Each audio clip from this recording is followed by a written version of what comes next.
मेरा मुर्शिद सोना।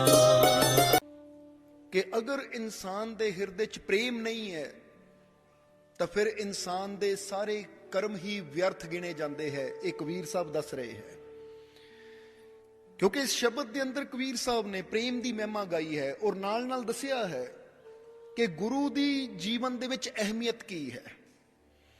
क्योंकि अज इंसान कम तो बहुत करता है, अगर देखा जाए इंसान पूजा भी करता है, पाठ भी करता है, तीर्थ यात्रा भी करता है, मक्के हज भी करता है, या होर कई किस्म के कर्म है जो इंसान अपने जीवन च करता है।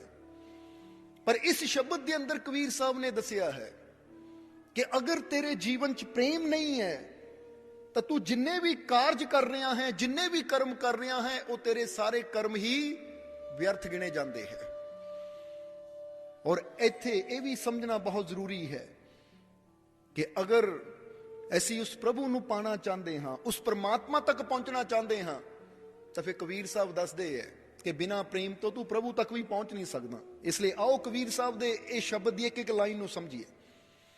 की कहंदे कबीर साहब कि प्रेम नहीं है जिस हिरदे में सब ही बिरथा ज्ञान। शुरुआत उन्होंने की प्रेम तो, और नाल ये भी दस दिता कि ऐ प्यारिया तू दुनिया भर का ज्ञान इकट्ठा कर ले, दुनिया भर की समझ इकट्ठी कर ले, दुनिया भर के वेद शास्त्र पढ़ के वो वेद शास्त्रों का ज्ञान प्राप्त कर ले। पर अगर तेरे हिरदे अंदर प्रेम नहीं है तो तेरा सारा किया होया ज्ञान इकत्र वो व्यर्थ हो जाता है। क्योंकि ज्ञान समझ प्रेम तो बिना व्यर्थ मनी गई है। ये समझ लेना सारे जीवन ने, क्योंकि ਇਹਦੇ ਨਾਲ जुड़ी हुई एक बड़ी प्यारी कहानी, ਇਹਦੇ ਨਾਲ जुड़ी हुई बड़ी प्यारी साखी कि एक बार महात्मा बुद्ध बैठे हुए सी, महात्मा बुद्ध बैठे हुए सी तो एक वो आदमी आ गया जिन्हें कहा कि मैनू सारे वेदां दा शास्त्रां दा ज्ञान है, मैं बड़ा ज्ञाता पंडित हाँ, इसलिए मैं महात्मा बुद्ध नाल मिलना चाहता हाँ। जदों आके उसने महात्मा बुद्ध श्रद्धालुआं नूं, महात्मा बुद्ध दे सेवकां नूं, भिक्षुआं नूं ये गल कही तो भिक्षुआं ने मुस्कुरा के कहा, भाई बैठ, ठीक है तेनू वेदां दा ज्ञान है, शास्त्रां दा ज्ञान है, तेनू हर चीज दा ज्ञान है, पर अगर तू महात्मा बुद्ध नूं मिलना है तो थोड़ी देर तेनू इंतजार करना पड़ेगा, क्योंकि शाम होने वाली है और महात्मा बुद्ध शाम नूं आके बैठते है और फिर सबना नूं समझाते हैं। वो एक समा हुंदा है जदों भिक्षुआं नूं परमात्मा दे घर दी गल सुणांदे है, परमात्मा दे घर दा ज्ञान दिंदे है। उस वेले तू भी उन्हां दे दर्शन कर लई और जो तेरे मन च प्रश्न होएगा, सवाल होएगा, तू उन्हां नूं पुछ सकदा है। उस ज्ञाता पंडित ने कहा, ठीक है मैं इंतजार करन नूं तैयार हां। हुण वो बैठ गया, इधर श्रद्धालु यानी महात्मा बुद्ध दे भिक्षु अपने अपने काम च लग गए, कोई ध्यान कर रहा है, कोई सेवा कर रहा है, कोई कुछ कर रहा है। हुण ये इंतजार कर रहा है महात्मा बुद्ध दे आण दा, महात्मा बुद्ध दे आण दे इंतजार कर रहा है, क्योंकि दसिया सी जदों सूरज छिपना है वो समा हुंदा है महात्मा बुद्ध दे आण दा। ते इन्हां देखिया हाले सूरज छिपण नूं कुछ समा है, कुछ टाइम है, चलो उदों तक मैं इस नगर च नवां आया हाँ, थोड़ा सैर ही कर लवां, क्योंकि जदों मैं देखूंगा कि हुण सूरज छिपण वाला है मैं वापस आ जाऊं, क्योंकि उही तां टाइम है, उही समा है महात्मा बुद्ध नूं मिलण दा। उस तो पहला मैं नगर दे विच चक्कर लगा आवां, ये सोच के वो सैर करन वास्ते जिथे महात्मा बुद्ध ने डेरा लगाया होया सी उहदे नजदीक एक नगर सी, उस नगर की तरफ निकल गया, नगर की तरफ चला गया। जदों नगर की तरफ जा रहा है तो ध्यान देना, जदों नगर की तरफ जा रहा है तो की उसने देखा कि नगर की तरफ जाते जाते जिस मार्ग तो जा रहा है उसी मार्ग के ऊपर एक कोढ़ी इंसान है, एक बीमार जिन्हों शरीर नूं कोढ़ दा रोग है, जिहदी चमड़ी चों पानी रिस रहा है और जो करहा रहा है और कह रहा है कोई जो मैनू पानी पिला देवे, है कोई जो मैनू पानी पिला देवे, वो पानी की मंग कर रहा है। और ये आदमी जदों उहदे कोल दी गया, रुकिया, उहदी आवाज सुनी, उहदी तरफ देखिया ਪਰ ਦੇਖਣ ਦੇ ਬਾਵਜੂਦ ਵੀ ਇਹਦੇ ਮਨ ਚ ਆਇਆ ਇਹ ਕੋੜੀ ਇਹਦੇ ਨਜ਼ਦੀਕ ਮੈਂ ਕਿਸ ਤਰ੍ਹਾਂ ਜਾ ਸਕਦਾ ਹਾਂ, ਕਿਉਂਕਿ ਇੱਕ ਤਾਂ ਕੋੜ ਦਾ ਰੋਗ, ਦੂਜਾ ਨੀਵੀਂ ਜਾਤੀ ਦਾ, ਔਰ ਮੈਂ ਹਾਂ ਗਿਆਤਾ ਪੰਡਿਤ, ਉੱਚੀ ਜਾਤ ਦਾ, ਵੇਦਾਂ ਸ਼ਾਸਤਰਾਂ ਦਾ ਗਿਆਤਾ, ਇੰਨਾ ਮਹਾਨ ਗਿਆਨਵਾਨ ਆ ਮੈਂ, ਇਸ ਲਈ ਇਹਦੇ ਨਜ਼ਦੀਕ ਜਾਵਾਂ। ਇਹ ਸੋਚ ਕੇ ਉਹ ਉੱਥੋਂ ਲੰਘ ਗਿਆ, ਅੱਗੇ ਚਲਾ ਗਿਆ ਔਰ ਸੈਰ ਕਰਨ ਵਾਸਤੇ ਜਦੋਂ ਉਹ ਘੁੰਮਦਾ ਘੁੰਮਦਾ ਵਾਪਸ ਆ ਰਿਹਾ ਹੈ, ਹੁਣ ਜਦੋਂ ਦੇਖਿਆ ਸੂਰਜ ਡੁੱਬਣ ਵਾਲਾ ਹੈ, ਵਾਪਸ ਆ ਰਿਹਾ ਹੈ, ਔਰ ਜਦੋਂ ਵਾਪਸ ਆਂਦੇ ਨੇ ਮੰਜ਼ਰ ਦੇਖਿਆ ਤਾਂ ਕੀ ਦੇਖਿਆ ਕਿ ਉਸ ਕੋੜੀ ਇਨਸਾਨ ਦੇ ਲਾਗੇ ਇੱਕ ਬੋਧ ਭਿਕਸ਼ੂ ਬੈਠਾ ਹੋਇਆ ਹੈ, ਜੋ ਉਹਦੇ ਜ਼ਖਮਾਂ ਨੂੰ ਪਾਣੀ ਨਾਲ ਧੋ ਕੇ ਸਾਫ਼ ਕਰ ਰਿਹਾ ਹੈ। ਉਹਨੇ ਪਾਣੀ ਤਾਂ ਉਹਨੂੰ ਪਿਲਾਇਆ ਹੀ, ਉਹਦੇ ਨਾਲ ਉਹਦੇ ਜ਼ਖਮਾਂ ਤੇ ਜੋ ਮੱਖੀਆਂ ਬੈਠ ਰਹੀਆਂ ਸੀ, ਉਹਦੇ ਜ਼ਖਮਾਂ ਨੂੰ ਕੱਪੜੇ ਨਾਲ ਸਾਫ਼ ਕਰ ਰਿਹਾ ਹੈ, ਪਾਣੀ ਨਾਲ ਧੋ ਕੇ ਜ਼ਖਮ ਸਾਫ਼ ਕਰ ਰਿਹਾ। ਜਿੱਦਾਂ ਤੁਸੀਂ ਦੇਖਦੇ ਹੋ ਨਾ, ਕਿਸੇ ਸੱਟ ਚੋਟ ਲੱਗ ਜਾਵੇ ਤਾਂ ਡਾਕਟਰ ਕੋਲ ਜਾਂਦੇ ਹੈ, ਤਾਂ ਡਾਕਟਰ ਪਹਿਲਾਂ ਜ਼ਖਮ ਦੀ ਸਫਾਈ ਕਰਦੇ ਆ, ਫਿਰ ਉੱਪਰ ਮੱਲਮ ਲਗਾਉਂਦੇ ਹੈ। ਫਿਰ ਉਸ ਬੋਧ ਭਿਕਸ਼ੂ ਨੇ ਉਹਦੇ ਜ਼ਖਮਾਂ ਨੂੰ ਸਾਫ਼ ਕੀਤਾ। ਇੱਧਰ ਇਹ ਤੁਰਿਆ ਆ ਰਿਹਾ ਹੈ, ਇਹ ਮਹਾ ਗਿਆਤਾ, ਵੇਦਾ ਸ਼ਾਸਤਰਾਂ ਦਾ ਗਿਆਤਾ ਤੁਰਿਆ ਆ ਰਿਹਾ। ਇਹ ਰੁਕਿਆ, ਦੇਖਿਆ ਉਸ ਦੀ ਤਰਫ ਕਿ ਉਸ ਕੋੜੀ ਇਨਸਾਨ ਨੂੰ ਇਹ ਬੋਧ ਭਿਕਸ਼ੂ ਕਿਸ ਤਰ੍ਹਾਂ ਉਹਦੇ ਜ਼ਖਮਾਂ ਨੂੰ ਸਾਫ਼ ਕਰ ਰਿਹਾ ਹੈ। ਤਾਂ ਇਹਦੇ ਮਨ 'ਚ ਘ੍ਰਿਣਾ ਜੀ ਹੋਈ ਕਿ ਕਿੱਦਾਂ ਦਾ ਬੰਦਾ ਹੈ ਆ ਕੋੜੀ ਇਨਸਾਨ, ਜਿਹਦੇ ਜ਼ਖਮਾਂ 'ਚੋਂ ਪਾਣੀ ਰਿਸਦਾ ਪਿਆ ਹੈ, ਜਿਹਦੇ ਜ਼ਖਮਾਂ 'ਚੋਂ ਦੁਰਗੰਧ ਆਂਦੀ ਪਈ ਹੈ, ਇਹ ਕਿਸ ਤਰ੍ਹਾਂ ਦਾ ਇਨਸਾਨ ਹੈ, ਉਹਦੇ ਜ਼ਖਮ ਸਾਫ਼ ਕਰ ਰਿਹਾ ਹੈ। ਇਹਨੂੰ ਇੰਨਾ ਨਹੀਂ ਪਤਾ ਕਿ ਇਹ ਕੋੜ ਇਹਨੂੰ ਵੀ ਹੋ ਸਕਦਾ, ਕਿਉਂਕਿ ਇਹ ਬਿਮਾਰੀ ਛੂਤ ਦੀ ਬਿਮਾਰੀ ਹੈ, ਇਹ ਰੋਗ ਛੂਤ ਦਾ ਰੋਗ ਹੈ। ਔਰ ਪਤਾ ਨਹੀਂ ਇਹਦੀ ਸਮਝ ਨੂੰ ਕੀ ਹੋ ਗਿਆ। ਸੋ ਦੇਖਿਆ ਥੋੜੀ ਦੇਰ, ਫਿਰ ਚਲਾ ਗਿਆ ਔਰ ਜਾ ਕੇ ਜਿੱਥੇ ਮਹਾਤਮਾ ਬੁੱਧ ਨੇ ਡੇਰਾ ਲਗਾਇਆ ਸੀ ਉੱਥੇ ਚਲਾ ਗਿਆ ਔਰ ਜਾ ਕੇ ਬੈਠ ਗਿਆ, ਕਿਉਂਕਿ ਦੇਖਿਆ ਸੂਰਜ ਡੁੱਬਣ ਵਾਲਾ ਹੈ। ਔਰ ਹੁਣ ਸੇਵਕਾਂ ਨੇ ਦੱਸਿਆ ਸੀ ਜਦੋਂ ਸੂਰਜ ਡੁੱਬਣਾ ਹੈ, ਛਿਪਣਾ ਹੈ, ਤਾਂ ਫਿਰ ਮਹਾਤਮਾ ਬੁੱਧ ਨੇ ਆ ਕੇ ਇਸ ਚਬੂਤਰੇ ਤੇ ਬੈਠਣਾ ਹੈ ਔਰ ਫਿਰ ਸਾਨੂੰ ਗਿਆਨ ਦੇਣਾ ਹੈ। ਫਿਰ ਤੇਰੇ ਮਨ 'ਚ ਵੀ ਜੋ ਸਵਾਲ ਹੋਏ ਤੂੰ ਗੱਲ ਕਰ ਲਈ। ਹੁਣ ਬੈਠਾ ਹੈ, ਇੰਤਜ਼ਾਰ ਕਰ ਰਿਹਾ ਹੈ ਸੂਰਜ ਛਿਪਣ ਦਾ। ਇੱਧਰ ਜਿੱਦਾਂ ਹੀ ਸੂਰਜ ਛਿਪਿਆ ਤਾਂ ਹੁਣ ਇੰਤਜ਼ਾਰ ਹੋ ਰਿਹਾ ਮਹਾਤਮਾ ਬੁੱਧ ਦੇ ਆਉਣ ਦਾ। ਪੁੱਛਿਆ ਇੱਕ ਭਿਕਸ਼ੂ ਨੂੰ ਇਸਨੇ ਕਿ ਵੀ ਤੁਸੀਂ ਤਾਂ ਕਹਿੰਦੇ ਸੀ ਸੂਰਜ ਛਿਪਣ ਤੇ ਮਹਾਤਮਾ ਬੁੱਧ ਆ ਜਾਣਗੇ, ਸੂਰਜ ਛਿਪ ਚੁੱਕਾ, ਆਏ ਕਿਉਂ ਨਹੀਂ? ਤਾਂ ਉਸ ਵੇਲੇ ਸੇਵਕਾਂ ਨੇ ਇਸ਼ਾਰਾ ਕੀਤਾ, ਦੇਖੋ ਉਹ ਆ ਰਹੇ ਮਹਾਤਮਾ ਬੁੱਧ। ਜਦੋਂ ਇਸ਼ਾਰਾ ਕੀਤਾ ਉਹ ਆ ਰਹੇ ਹੈ, ਸਾਹਮਣੇ ਆ ਰਹੇ ਹੈ। ਜਦੋਂ ਇਸ ਆਦਮੀ ਨੇ ਉਧਰ ਘੁੰਮ ਕੇ ਦੇਖਿਆ, ਜਦੋਂ ਦੇਖਿਆ ਪਿੱਛੋਂ ਆਉਂਦੇ ਹੋਏ ਮਹਾਤਮਾ ਬੁੱਧ ਨੂੰ, ਤਾਂ ਦੇਖ ਕੇ ਹੈਰਾਨ ਰਹਿ ਗਿਆ ਕਿ ਇਹ ਤਾਂ ਉਹੀ ਬੋਧ ਭਿਕਸ਼ੂ ਹੈ ਜਿਹੜਾ ਉਸ ਕੋੜੀ ਇਨਸਾਨ ਦੇ ਜ਼ਖਮਾਂ ਨੂੰ ਸਾਫ਼ ਕਰ ਰਿਹਾ ਸੀ ਔਰ ਉਸਦੇ ਉੱਪਰ ਮੱਲਮ ਲਗਾ ਰਿਹਾ ਸੀ, ਯਾਨੀ ਪੱਤੇ ਪੀਸ ਕੇ ਉਹ ਲਗਾ ਰਿਹਾ ਸੀ। ਇਹ ਤਾਂ ਉਹੀ ਹੈ, ਇਹ ਹੈ ਬੁੱਧ, ਇਹ ਹੈ ਬੁੱਧ, ਯਾਨੀ ਮਹਾਤਮਾ ਬੁੱਧ। ਕਿਉਂਕਿ ਇਹਨਾਂ ਨੂੰ ਤਾਂ ਮੈਂ ਕੋੜੀ ਦੇ ਕੋਲ ਦੇਖਿਆ ਸੀ, ਉਹਦੇ ਜ਼ਖਮਾਂ ਨੂੰ ਸਾਫ਼ ਕਰ ਰਹੇ ਸੀ, ਉਸ ਕੋੜੀ ਨੂੰ ਦਵਾ ਲਗਾ ਰਹੇ ਸੀ। ਹੁਣ ਜਦੋਂ ਦੇਖਿਆ, ਬੋਲਿਆ ਕੁਛ ਨਹੀਂ, ਉੱਠ ਕੇ ਖੜ ਗਿਆ, ਕਿਉਂਕਿ ਸਾਰੇ ਸੇਵਕ ਖੜ ਗਏ ਸੀ ਮਹਾਤਮਾ ਬੁੱਧ ਦੇ ਆਉਣ ਦੇ ਵਾਸਤੇ। ਸਤਿਕਾਰ ਵਿੱਚ ਆਪਣੇ ਗੁਰੂ ਦੇ ਸਾਰੇ ਖੜ ਗਏ। ਜਦੋਂ ਮਹਾਤਮਾ ਬੁੱਧ ਆਏ, ਆ ਕੇ ਆਪਣੇ ਆਸਨ ਤੇ ਬੈਠੇ, ਤਾਂ ਮਹਾਤਮਾ ਬੁੱਧ ਨੇ ਮੁਸਕਰਾ ਕੇ ਪੁੱਛਿਆ ਕਿ ਹਾਂ ਬਈ ਹੋਰ ਦੱਸੋ ਕਿਹਦੇ ਮਨ 'ਚ ਕੋਈ ਸਵਾਲ ਹੈ? ਕਿਉਂਕਿ ਮਹਾਤਮਾ ਬੁੱਧ ਹਮੇਸ਼ਾ ਸ਼ੁਰੂਆਤ ਸਵਾਲ ਤੋਂ ਕਰਦੇ ਸੀ ਕਿ ਜੇ ਕਿਸੇ ਦੇ ਮਨ 'ਚ ਕੋਈ ਸ਼ੰਕਾ ਹੈ, ਕੋਈ ਸਵਾਲ ਹੈ, ਤਾਂ ਤੁਸੀਂ ਪੁੱਛ ਸਕਦੇ ਹੋ। ਤਾਂ ਉਸ ਵੇਲੇ ਬੋਧ ਭਿਕਸ਼ੂ ਨੇ ਬੇਨਤੀ ਕੀਤੀ ਕਿ ਹੇ ਗੁਰੂਦੇਵ, ਕਿ ਸਾਡੇ ਮਨ 'ਚ ਤਾਂ ਕੋਈ ਸਵਾਲ ਨਹੀਂ, ਕੋਈ ਸ਼ੰਕਾ ਨਹੀਂ, ਕਿਉਂਕਿ ਤੁਹਾਡੇ ਨਾਲ ਰਹਿ ਰਹਿ ਕੇ ਸਾਡੇ ਅੰਦਰ ਦੀਆਂ ਸਾਰੀਆਂ ਸ਼ੰਕਾਵਾਂ ਖਤਮ ਹੋ ਗਈਆਂ। ਪਰ ਹਾਂ, ਆ ਦੁਪਹਿਰ ਦੇ ਆਏ ਹੋਏ ਹੈ ਕੋਈ ਆਪਣੇ ਆਪ ਨੂੰ ਮਹਾ ਪੰਡਿਤ ਕਹਿਣ ਵਾਲੇ,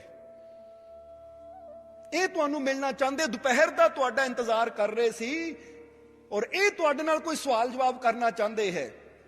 ਇਸ ਲਈ ਇਹਨਾਂ ਨੂੰ ਜ਼ਰੂਰ ਮਿਲ ਲਓ ਔਰ ਇਹਨਾਂ ਦੇ ਮਨ 'ਚ ਜੋ ਸਵਾਲ ਹੈ ਉਹ ਸਮਝ ਕੇ ਉਹਨਾਂ ਸਵਾਲਾਂ ਦਾ ਸਮਾਧਾਨ ਕਰ ਦਿਓ। ਜਿਸ ਵੇਲੇ ਉਹਨਾਂ ਨੇ ਇਸ਼ਾਰਾ ਕੀਤਾ, ਮਹਾਤਮਾ ਬੁੱਧ ਨੇ ਮੁਸਕਰਾ ਕੇ ਉੱਧਰ ਦੇਖਿਆ। ਮਹਾਤਮਾ ਬੁੱਧ ਕਹਿੰਦੇ, ਕੌਣ ਹੈ ਮਹਾ ਪੰਡਿਤ? ਕਿੱਥੇ ਹੈ ਮਹਾ ਪੰਡਿਤ? ਉਹ ਕਹਿੰਦੇ ਜੀ ਆ ਬੈਠਾ ਹੈ। ਮਹਾਤਮਾ ਬੁੱਧ ਮੁਸਕਰਾਏ, ਕਹਿੰਦੇ ਮਹਾ ਪੰਡਿਤ ਨਹੀਂ ਹੈ। ਜਰਾ ਸਮਝਣਾ ਸਾਰੇ ਜੀਵਾਂ ਨੇ, ਹੁਣ ਇਹ ਗੱਲ ਨੂੰ ਅੱਛੀ ਤਰ੍ਹਾਂ ਜਾਣ ਲੈਣਾ ਕਿ ਮਹਾਤਮਾ ਬੁੱਧ ਨੇ ਇਹ ਗੱਲ ਕਿਉਂ ਕਹੀ। जरा समझना। महात्मा बुद्ध कहते ये महापंडित नहीं है। तो उस वेले वो आदमी उठिया, वो कहता क्यों नहीं, मैं ही हाँ महापंडित, क्योंकि मैं हर वेद, हर शास्त्र, हर धार्मिक ग्रंथ का मैं अध्ययन किया होया है, पढ़िया होया है, और मैनू समझ है कि किहना शास्त्रां च की लिखिया है। तो महात्मा बुद्ध मुस्कुराए, कहते की फायदा अगर शास्त्रां नू समझ लिया, की फायदा धार्मिक ग्रंथां नू समझ लिया, की फायदा दुनिया भर का ज्ञान समझ लिया, पर अगर तू प्रेम नू ही ना समझिया तो फिर काहदा महापंडित। क्योंकि महापंडित किहनू कहा जाता है। जिस तरह अगर गुरबाणी दी लाइनां देखिए तो उहदे च भी आंदा है, या कबीर साहब ने भी कहा कि ब्राह्मण तो वो जिन्हों ब्रह्म दा ज्ञान हुंदा है, जिहड़ा हर इंसान दे अंदर उस ब्रह्म नू देखना शुरू कर दिंदा है, उस भगवान नू, परमात्मा नू देखना शुरू कर दिंदा है। सही मायनिਆਂ च ज्ञानी तो वो है। सिर्फ अपने नाम दे अगे ज्ञानवान लगा लेना, महापंडित लगाने नाल कोई महापंडित नहीं हो जाता। तो उस वेले उन्हें कहा जी मेरे अंदर प्रेम है, तुसी कितना कह सकते हो मेरे अंदर प्रेम नहीं है। तो महात्मा बुद्ध कैसे देख रहे सी कि जिस वेले उस प्यासे इंसान दे कोल, जो जख्मी भी सी, कोड़ी भी सी, उन्होंने जदों पानी की जरूरत सी, तो उस वेले तू रुकिया, उसनू देखिया, पर तेरे मन च जदा भी दया नहीं आई, करुणा नहीं आई कि मैं इस प्यासे नू पानी पिला देवां। की फायदा ऐसे ज्ञान दा, की फायदा ऐसी समझ दा, जिथे दूसरे दी पीड़ा नू देख के साडे अंदर वो दर्द ना होवे, या ओदी पीड़ा नू दूर करन दी भावना ना होवे। इसलिए गुरु रहबर हमेशा एक गल कहंदे है, जिस तरह कबीर साहब ने दसिया है कि कबीर साहब कहंदे जदों मैं किसे नू पीड़ा च देखदा हां तो मेरा अपना दिल पीड़ा नाल भर जाता है, और जदों मैं किसे नू खुश देखदा हां तो मैनू अपने अंदर खुशी महसूस हुंदी है। तो किसी ने पूछा महाराज ओ क्यों? कबीर साहब कहंदे ओ इसलिए क्योंकि हुण सब नाल ही मैं जुड़िया होया महसूस करदा कि कोई भी मेरे तो जुदा नहीं है। और यह गल बड़ी समझण वाली है, जदों असीं सब नाल जुड़े हुए महसूस करांगे तो फिर असीं किसी नू पीड़ा देण बारे सोच नहीं सकते। क्योंकि जरा आप सोचो कि तुसीं अपने आप नू पीड़ा देण बारे सोच सकते हो कि मैनू पीड़ा होवे? बंदा कहंदा नहीं, मैं कोई इदां दा काम नहीं करना जिन्ना मैनू कोई तकलीफ होवे। जे तुहानू कहे कोई अग च हथ पा, तुहानू पता अग च हथ पाया तो मेरा हाथ सड़ना है और मैनू दर्द होनी, मैं क्यों पावां?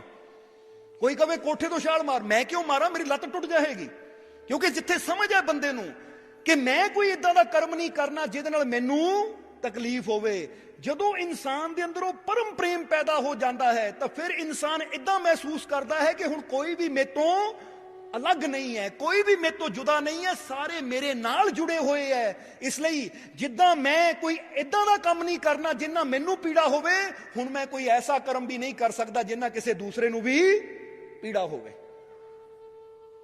समझना जरा, इत्थे एक महात्मा बुद्ध के जीवन की एक साखी दसी दी है ना, कि महात्मा बुद्ध एक दिन तुरे जा रहे सी तो देखिया कि एक आदमी अपने बैल दे डंडा मार रहा है। जदों बैल दे डंडा मार रहा है तो इस तरह बैल नू मार रहा है कि वह कोल्लू चल रहा सी। ये तेली सी जिहदा बैल दी एक कहानी है कि वह कोल्लू ते तेल निकालदा सी, और जिहड़ा बैल उस कोल्लू नू चलाण वाला सी वो तेली उहदे मार रहा है, क्योंकि हाथ ही डंडा पकड़िया होया है और जोर नालू मार रहा है। और जिथे मार रहा है अज कुछ क्रोध विच लगता है वो तेली, इसलिए बैल नू इन्नी जोर ना मार रहा कि जिथे मारदा उहदी लाश पै रही है, यानी निशान बन रहा है। महात्मा बुद्ध ने जदों देखिया तो महात्मा बुद्ध उहदे कोल गए और जाके महात्मा बुद्ध ने यह नहीं कहा बैल नू क्यों मार रहा है।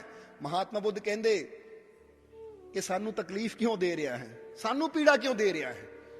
वो कहंदा महाराज मैं तुहानू पीड़ा क्यों देनी, मैं तो तुहानू मनन वाला हाँ, तुहानू प्रेम करने वाला हाँ, मैं तुहानू पीड़ा क्यों देनी, मैं इन्नी हिम्मत कित्थों कर सकदा कि तुहानू पीड़ा होवे। तो महात्मा बुद्ध कहंदे तू कर रहा है कोई, तू ऐसा कर्म कर रहा जिन्ना पीड़ तकलीफ सानू हो रही है। वो कहंदा महाराज मैं की कर रहा हाँ? कहंदे देख, कह के महात्मा बुद्ध ने जिहड़ा भगमा कपड़ा अपने उपर लिया होया सी उहनू हटाया पिछों। कहंदे देख, जदों पिछे देखिया तो महात्मा बुद्ध दे निशान बनिया होया है, जिस तरह किसी ने डंडा मारिया हुंदा नील पिया होया है। कहंदे देख ਸਾਨੂੰ ਮਾਰ ਵੀ ਰਿਹਾ ਹੈ, ਤਕਲੀਫ ਵੀ ਦੇ ਰਿਹਾ, ਔਰ ਕਹਿ ਰਿਹਾ ਕਿ ਮੈਂ ਕਿੱਥੋਂ ਤਕਲੀਫ ਦੇ ਰਿਹਾ ਹਾਂ। ਉਹ ਕਹਿੰਦਾ ਮਹਾਰਾਜ ਇਹ ਮੈਂ ਨਹੀਂ ਕੀਤਾ, ਇਹ ਕਿਸ ਤਰ੍ਹਾਂ ਹੋ ਗਿਆ? ਮਹਾਤਮਾ ਬੁੱਧ ਕਹਿੰਦੇ ਤੂੰ ਹੀ ਕੀਤਾ ਹੈ। ਔਰ ਪੁੱਛ ਰਿਹਾ ਕਿਸ ਤਰ੍ਹਾਂ ਹੋ ਗਿਆ? ਦੇਖ ਇਹ ਡੰਡਾ ਤੂੰ ਬੈਲ ਦੇ ਮਾਰਦਾ ਪਰ ਚੋਟ ਸਾਡੇ ਲੱਗ ਰਹੀ ਹੈ। ਹੁਣ ਇਹ ਕਹਾਣੀ ਨੂੰ ਵੀ ਅਗਰ ਥੋੜਾ ਜਿਹਾ ਐਸੀ ਗਹਿਰਾਈ ਨਾਲ ਸਮਝੀਏ ਤਾਂ ਇੱਥੇ ਸਮਝਾਇਆ ਕੀ ਜਾ ਰਿਹਾ ਹੈ, ਜਾਂ ਇਸ ਕਹਾਣੀ ਦਾ ਅਰਥ ਕੀ ਹੈ ਕਿ ਜਦੋਂ ਅਸੀਂ ਕਿਸੇ ਨੂੰ ਪੀੜਾ ਦਿੰਦੇ ਹਾਂ ਤਾਂ ਇਹ ਯਾਦ ਰੱਖੋ, ਅਸੀਂ ਜਿਹਨੂੰ ਵੀ ਪ੍ਰੇਮ ਕਰਦੇ ਹਾਂ ਨਾ, ਆਪਣੇ ਮਾਲਿਕ ਕਹਿ ਲਈਏ, ਵਾਹਿਗੁਰੂ ਕਹਿ ਲਈਏ, ਅੱਲਾ ਕਹਿ ਲਈਏ, ਰਾਮ ਕਹਿ ਲਈਏ, ਸਤਿਗੁਰੂ ਕਹਿ ਲਈਏ, ਅਸੀਂ ਕੋਈ ਵੀ ਨਾਮ ਦੇ ਦਈਏ ਤਾਂ ਇਹ ਯਾਦ ਰੱਖੋ ਜਿਹਨੂੰ ਵੀ ਅਸੀਂ ਪ੍ਰੇਮ ਕਰਦੇ ਹਾਂ ਨਾ, ਉਹ ਪਰਮ ਸ਼ਕਤੀ ਹੈ ਜਿਹੜੀ ਸਭ ਦੇ ਨਾਲ ਜੁੜੀ ਹੋਈ ਹੈ, ਉਹ ਕਿਸੇ ਤੋਂ ਅਲੱਗ ਨਹੀਂ ਹੈ। ਜਦੋਂ ਅਸੀਂ ਬਿਨਾਂ ਮਤਲਬ ਤੋਂ ਕਿਸੇ ਤੇ ਜ਼ੁਲਮ ਕਰਦੇ ਹਾਂ ਜਾਂ ਕਿਸੇ ਨੂੰ ਤਕਲੀਫ ਦਿੰਦੇ ਹਾਂ ਤਾਂ ਸਮਝ ਲਓ ਅਸੀਂ ਉਹਨੂੰ ਨਹੀਂ, ਆਪਣੇ ਮਾਲਿਕ, ਆਪਣੇ ਪ੍ਰਮਾਤਮਾ ਨੂੰ ਤਕਲੀਫ ਦੇ ਰਹੇ ਹਾਂ, ਕਿਉਂਕਿ ਸਭ ਦੇ ਅੰਦਰ ਉਹੀ ਤਾਂ ਹੈ। ਉਸ ਲਈ ਉਹਨੂੰ ਹੋਸ਼ ਆਇਆ ਮੈਂ ਕੀ ਕਰ ਰਿਹਾ। ਮਹਾਤਮਾ ਬੁੱਧ ਕਹਿੰਦੇ ਗੱਲ ਕੀ ਹੈ, ਤੈਨੂੰ ਇੰਨਾ ਕ੍ਰੋਧ ਵਿੱਚ ਕਿਉਂ ਹੈ? ਤਾਂ ਉਹਨਾਂ ਦੱਸਿਆ ਕਿ ਮੇਰਾ ਪਤਨੀ ਨਾਲ ਝਗੜਾ ਹੋ ਗਿਆ ਸੀ। ਔਰ ਇਹੀ ਤਾਂ ਹੁੰਦਾ ਹੈ ਕਿ ਝਗੜਾ ਪਤਨੀ ਨਾਲ ਹੁੰਦਾ ਹੈ, ਝਗੜਾ ਕਿਤੇ ਬਾਹਰ ਹੁੰਦਾ ਤਾਂ ਗੁੱਸਾ ਬੰਦਾ ਕਿਸੇ ਹੋਰ ਤੇ ਕੱਢਦਾ ਹੈ। ਕਿਉਂਕਿ ਇਹ ਵੀ ਗੱਲ ਯਾਦ ਰੱਖਣਾ ਕਿ ਕ੍ਰੋਧ ਵੀ ਹਮੇਸ਼ਾ ਪਾਣੀ ਦੀ ਤਰ੍ਹਾਂ ਹੀ ਹੈ। ਪਾਣੀ ਦੀ ਤਰ੍ਹਾਂ ਕਿਸ ਤਰ੍ਹਾਂ? ਜਿੱਦਾਂ ਪਾਣੀ ਹਮੇਸ਼ਾ ਥੱਲੇ ਨੂੰ ਵਗਦਾ ਹੈ ਨਾ, ਪਾਣੀ ਹਮੇਸ਼ਾ, ਨਦੀ ਦੇਖੀ ਹੈ ਨਾ ਤੁਸੀਂ, ਹਮੇਸ਼ਾ ਉੱਪਰੋਂ ਥੱਲੇ ਨੂੰ ਵਗੇਗੀ, ਉਹ ਕਦੀ ਉੱਪਰ ਨਹੀਂ ਜਾਂਦੀ। ਕ੍ਰੋਧ ਦਾ ਸੁਭਾਅ ਵੀ ਐਸਾ ਹੀ ਹੈ, ਕ੍ਰੋਧ ਵੀ ਹਮੇਸ਼ਾ ਥੱਲੇ ਨੂੰ ਵਗਦਾ ਹੈ। ਹੁਣ ਤੁਸੀਂ ਕਹੋਗੇ ਜੀ ਇਹਦਾ ਮਤਲਬ ਕੀ? ਤਾਂ ਥੱਲੇ ਦਾ ਮਤਲਬ ਕੀ ਹੈ? ਏਦਾਂ ਸਮਝ ਲਓ ਕਿ ਇੱਕ ਮਾਲਕ ਹੈ, ਉਹ ਆਪਣੇ ਮੈਨੇਜਰ ਨੂੰ ਡਾਂਟੇਗਾ। ਹੁਣ ਮਾਲਿਕ ਉੱਚੀ ਜਗ੍ਹਾ ਤਾਂ ਮੈਨੇਜਰ ਨੀਵੀਂ ਜਗ੍ਹਾ ਹੈ। ਹੁਣ ਮੈਨੇਜਰ ਨੂੰ ਡਾਂਟੇਗਾ ਤਾਂ ਮੈਨੇਜਰ ਆਪਣਾ ਗੁੱਸਾ ਉੱਪਰ ਮਾਲਿਕ ਤੇ ਨਹੀਂ ਕੱਢ ਸਕਦਾ। ਉਹਨਾਂ ਕੀ ਕਰਨਾ ਹੈ? ਉਹਦਾ ਕ੍ਰੋਧ ਹੋਰ ਥੱਲੇ ਜਾਏਗਾ। ਉਹਨਾਂ ਦੇਖਣਾ ਮੇਰੇ ਤੋਂ ਥੱਲੇ ਕੌਣ ਹੈ। ਉਹਨਾਂ ਉਹੀ ਗੁੱਸਾ ਸ਼ਾਇਦ ਚਪੜਾਸੀ ਤੇ ਕੱਢ ਦੇਵੇ, ਸ਼ਾਇਦ ਆਪਣੇ ਥੱਲੜੇ ਆਦਮੀ ਤੇ ਕੱਢ ਦੇਵੇ। ਫਿਰ ਉਹ ਥੱਲੜੇ ਆਦਮੀ ਨੇ ਦੇਖਣਾ ਕਿ ਮੇਰੇ ਤੋਂ ਥੱਲੇ ਕੌਣ ਹੈ। ਔਰ ਇਸੇ ਤਰ੍ਹਾਂ ਜਿਸ ਤਰ੍ਹਾਂ ਅਸੀਂ ਕਹਾਣੀ ਦੱਸੀ ਦੀ ਕਿ ਇੱਕ ਦਿਨ ਇੱਕ ਮਾਲਿਕ ਨੇ ਗੁੱਸੇ ਚ ਆ ਕੇ ਆਪਣੇ ਮੈਨੇਜਰ ਨੂੰ ਡਾਂਟ ਦਿੱਤਾ। ਇਹਨੂੰ ਇਦਾਂ ਵੀ ਸਮਝ ਲੈਣਾ ਕਿ ਜੈਸੀ ਕਰਨੀ ਵੈਸੀ ਭਰਨੀ। ਕਹਿੰਦੇ ਉਹਨਾਂ ਆਪਣੇ ਮੈਨੇਜਰ ਨੂੰ ਗੁੱਸੇ ਨਾਲ ਡਾਂਟਿਆ ਤਾਂ ਮੈਨੇਜਰ ਨੇ ਕਿਹਾ ਮੇਰੀ ਕੋਈ ਗਲਤੀ ਵੀ ਨਹੀਂ ਸੀ, ਪਰ ਇਦਾਂ ਦੀ ਡਾਂਟ ਪੈ ਗਈ, ਗੁੱਸਾ ਉਹਨੂੰ ਵੀ ਆ ਗਿਆ। ਹੁਣ ਉਹ ਆ ਕੇ ਆਪਣੇ ਆਫਿਸ 'ਚ ਬੈਠਾ, ਚਪੜਾਸੀ ਚਾਹ ਲੈ ਕੇ ਆਇਆ। ਹੁਣ ਚਪੜਾਸੀ ਜਦੋਂ ਚਾਹ ਲੈ ਕੇ ਆਇਆ ਤਾਂ ਮੈਨੇਜਰ ਦੇ ਟੇਬਲ ਤੇ ਰੱਖੀ ਤਾਂ ਹੁਣ ਉਹਦੇ ਅੰਦਰ ਪਹਿਲੇ ਹੀ ਗੁੱਸਾ ਸੀ। ਉਹਨਾਂ ਆਪਣਾ ਗੁੱਸਾ ਚਾਹ ਦਾ ਘੁੱਟ ਭਰਿਆ ਚਪੜਾਸੀ ਦੇ ਕੱਢਦਾ, ਕਿੱਦਾਂ ਦੀ ਚਾਹ ਲੈ ਕੇ ਆਇਆ ਠੰਡੀ, ਇਹਨਾਂ ਨੂੰ ਪਾਣੀ ਲੈ ਆਂਦਾ ਤੂੰ। ਉਹਨਾਂ ਉਹਨੂੰ ਚੰਗੀਆਂ ਸੁਣਾ ਦਿੱਤੀਆਂ। ਹੁਣ ਚਪੜਾਸੀ ਨੂੰ ਸੀ ਅੱਗੇ ਵੀ ਚਾਹ ਇਦਾਂ ਦੀ ਦਿੰਦਾ ਸੀ, ਅੱਜ ਪਤਾ ਨਹੀਂ ਇਹਨਾਂ ਨੂੰ ਕੀ ਹੋ ਗਿਆ, ਅੱਜ ਬੜਾ ਗੁੱਸੇ 'ਚ ਡਾਂਟ ਦਿੱਤਾ। ਚਪੜਾਸੀ ਹੁਣ ਸਾਰਾ ਦਿਨ ਗੁੱਸੇ 'ਚ ਰਿਹਾ। ਸ਼ਾਮ ਨੂੰ ਘਰ ਗਿਆ, ਕਿਉਂਕਿ ਜਿੱਦਾਂ ਦੱਸਿਆ ਕ੍ਰੋਧ ਉੱਪਰ ਨੂੰ ਨਹੀਂ ਜਾਂਦਾ, ਥੱਲੇ ਹੀ ਆਉਂਦਾ ਹੈ। ਆਪਣੇ ਘਰ ਗਿਆ, ਘਰ ਆ ਕੇ ਦਰਵਾਜ਼ਾ ਖੜਕਾਇਆ। ਪਤਨੀ ਵਿਚਾਰੀ ਰਸੋਈ ਦੇ ਵਿੱਚ ਆਟਾ ਗੁੰਨ ਰਹੀ ਸੀ। ਉਹਨੂੰ ਹੱਥ ਧੋਂਦੀ ਨੂੰ ਥੋੜਾ ਸਮਾਂ ਲੱਗ ਗਿਆ। ਇਹ ਦਰਵਾਜ਼ਾ ਖੜਕਾ ਰਿਹਾ, ਵਿਚਾਰੀ ਹੱਥ ਧੋ ਕੇ ਜਦੋਂ ਆਈ ਤਾਂ ਇਹਨਾਂ ਆਪਣਾ ਗੁੱਸਾ ਪਤਨੀ ਤੇ ਕੱਢਤਾ। ਇੰਨਾ ਸਮਾਂ ਕਿਉਂ ਲਾ ਦਿੱਤਾ? ਉਹਨੂੰ ਚੰਗੀ ਡਾਂਟ ਮਾਰ ਦਿੱਤੀ। ਹੁਣ ਪਤਨੀ ਨੂੰ ਗੁੱਸਾ ਆ ਗਿਆ ਕਿ ਬਿਨਾਂ ਮਤਲਬ ਤੋਂ ਹੀ ਮੈਂ ਆਪਣਾ ਕੰਮ ਕਰ ਰਹੀ ਹਾਂ। ਇੱਕ ਤਾਂ ਸਾਰਾ ਦਿਨ ਇਹਨਾਂ ਵਾਸਤੇ ਖਾਣਾ ਬਣਾਉਣ 'ਚ ਲੱਗੀ ਰਵਾਂ, ਘਰ ਦੀ ਸਫਾਈ ਰੱਖਾਂ, ਉਧਰੋਂ ਬੱਚੇ ਅਲੱਗ ਪਰੇਸ਼ਾਨ ਕਰਦੇ, ਸ਼ਾਮ ਨੂੰ ਆ ਕੇ ਇਹ ਡਾਂਟ ਦਿੰਦੇ ਆ। ਉਹਨੂੰ ਗੁੱਸਾ ਆਇਆ, ਉਹਨੇ ਆ ਕੇ ਆਪਣੇ ਬੜੇ ਮੁੰਡੇ ਦੇ ਚਪੇੜ ਮਾਰ ਦਿੱਤੀ ਕਿ ਚੱਲ ਪੜਦਾ ਕਿਉਂ ਨਹੀਂ ਤੂੰ, ਕੰਮ ਕਰ ਆਪਣਾ। ਹੁਣ ਬੜੇ ਮੁੰਡੇ ਨੂੰ ਗੁੱਸਾ ਆ ਗਿਆ, ਬੜੇ ਮੁੰਡੇ ਨੇ ਛੋਟੇ ਨੂੰ ਚਪੇੜਾ ਮਾਰ ਦਿੱਤੀਆਂ। ਹੁਣ ਛੋਟਾ ਵਿਚਾਰਾ ਕਿਉਂਕਿ ਉੱਪਰ ਨੂੰ ਤਾਂ ਜਾ ਨਹੀਂ ਸਕਦਾ ਸੀ, ਥੱਲੇ ਹੀ ਗੁੱਸਾ ਆਣਾ ਸੀ। ਛੋਟਾ ਗੁੱਸੇ 'ਚ ਘਰੋਂ ਬਾਹਰ ਨਿਕਲਿਆ ਤਾਂ ਬਾਹਰ ਗਲੀ 'ਚ ਇੱਕ ਕੁੱਤਾ ਬੈਠਾ ਸੀ। ਉਹਨਾਂ ਜਾ ਕੇ ਜ਼ੋਰ ਨਾਲ ਕੁੱਤੇ ਦੇ ਲੱਤ ਮਾਰੀ, ਕਿਉਂਕਿ ਗੁੱਸਾ ਤਾਂ ਕਿਤੇ ਨਾ ਕਿਤੇ ਕੱਢਣਾ ਹੀ ਸੀ। ਇੱਧਰ ਕੁੱਤਾ ਦੌੜਿਆ, ਉਹ ਕੁੱਤਾ ਗੁੱਸੇ 'ਚ ਦੌੜਦਾ ਗਿਆ ਚੌਂ ਚੌਂ ਕਰਦਾ। ਅੱਗੇ ਕੀ ਦੇਖਿਆ? ਇੱਕ ਆਦਮੀ ਗੱਡੀ 'ਚ ਉਤਰ ਰਿਹਾ ਹੈ। ਜਿੱਦਾਂ ਉਹ ਆਦਮੀ ਗੱਡੀ 'ਚ ਉਤਰਿਆ, ਕੁੱਤੇ ਨੇ ਜਾ ਕੇ ਲੱਤ ਦੇ ਮੁੱਠ ਮਾਰਤਾ, ਕਿਉਂਕਿ ਕੁੱਤੇ ਨੇ ਵੀ ਆਪਣਾ ਗੁੱਸਾ ਕਿਤੇ ਕੱਢਣਾ ਹੀ ਸੀ। ਹੁਣ ਜਿਹਦੇ ਮੁੱਚ ਮਾਰਿਆ ਉਹ ਪਤਾ ਕੌਣ ਸੀ? ਉਹ ਉਹੀ ਮਾਲਿਕ ਸੀ ਫੈਕਟਰੀ ਦਾ, ਜਿਹਨੇ ਮੈਨੇਜਰ ਨੂੰ ਡਾਂਟਿਆ ਸੀ। ਫਿਰ ਮੈਨੇਜਰ ਨੇ ਚਪੜਾਸੀ ਨੂੰ ਡਾਂਟਿਆ ਸੀ, ਚਪੜਾਸੀ ਨੇ ਆਪਣੀ ਪਤਨੀ ਨੂੰ, ਪਤਨੀ ਨੇ ਬੱਚੇ ਨੂੰ, ਬੱਚੇ ਨੇ ਛੋਟੇ ਬੱਚੇ ਨੂੰ, ਬੱਚੇ ਨੇ ਕੁੱਤੇ ਨੂੰ, ਤਾਂ ਕੁੱਤੇ ਨੇ ਜਾ ਕੇ ਉਹਦੀ ਲੱਤ ਫੜ ਲਈ। ਹੁਣ ਉਹ ਮਾਲਿਕ ਸੋਚ ਰਿਹਾ ਹੈ ਆ ਕੁੱਤੇ ਦਾ ਮੈਂ ਕੀ ਵਿਗਾੜਿਆ ਸੀ, ਇਹਨਾਂ ਮੇਰੀ ਲੱਤ ਕਿਉਂ ਫੜੀ? ਇਹ ਕੁੱਤੇ ਦਾ ਮੈਂ ਕੀ ਵਿਗਾੜਿਆ ਸੀ? ਮੈਂ ਤਾਂ ਕੁੱਤੇ ਨੂੰ ਜਾਣਦਾ ਵੀ ਨਹੀਂ, ਇਹਨਾਂ ਮੇਰੀ ਲੱਤ ਕਿਉਂ ਫੜੀ? ਤਾਂ ਹੁਣ ਮਾਲਿਕ ਦੇ ਮਨ 'ਚ ਇਹ ਸਵਾਲ ਸੀ, ਕੁੱਤੇ ਨੇ ਮੇਰੀ ਲੱਤ ਕਿਉਂ ਫੜੀ? ਪਰ ਤੁਸੀਂ ਸਮਝ ਚੁੱਕੇ ਹੋ ਕੁੱਤੇ ਨੇ ਉਹਦੀ ਲੱਤ ਕਿਉਂ ਫੜੀ, ਕਿਉਂਕਿ ਸ਼ੁਰੂਆਤ ਤਾਂ ਉਹਨੇ ਹੀ ਕੀਤੀ ਸੀ। ਤਾਂ ਹੀ ਕਹਿੰਦੇ ਜੈਸੀ ਕਰਨੀ ਘੁੰਮ ਕੇ ਵੈਸੀ ਸਾਨੂੰ ਭਰਨੀ ਵੀ ਪੈਣੀ ਹੈ, ਉਹ ਸਾਡੇ ਤੱਕ ਆਣੀ ਹੈ। ਅਗਰ ਅਸੀਂ ਬੁਰੀ ਭਾਵਨਾ ਫੈਲਾਉਂਦੇ ਆ ਤਾਂ ਬੁਰਾ ਘੁੰਮ ਕੇ ਸਾਡੇ ਤੱਕ ਆਣਾ, ਤਾਂ ਅਗਰ ਅਸੀਂ ਪ੍ਰੇਮ ਭਾਵਨਾ ਫੈਲਾਉਂਦੇ ਆ ਤਾਂ ਪ੍ਰੇਮ ਵੀ ਘੁੰਮ ਕੇ ਸਾਡੇ ਤੱਕ ਆਣਾ ਹੀ ਹੈ। ਇਸੇ ਲਈ ਗੁਰੂ ਰਹਿਬਰ ਕਹਿੰਦੇ ਕਿ ਜੋ ਬੀਜਣਾ ਹੈ ਉਹ ਤੈਨੂੰ ਇੱਕ ਦਿਨ ਵੱਢਣਾ ਵੀ ਪੈਣਾ ਹੈ।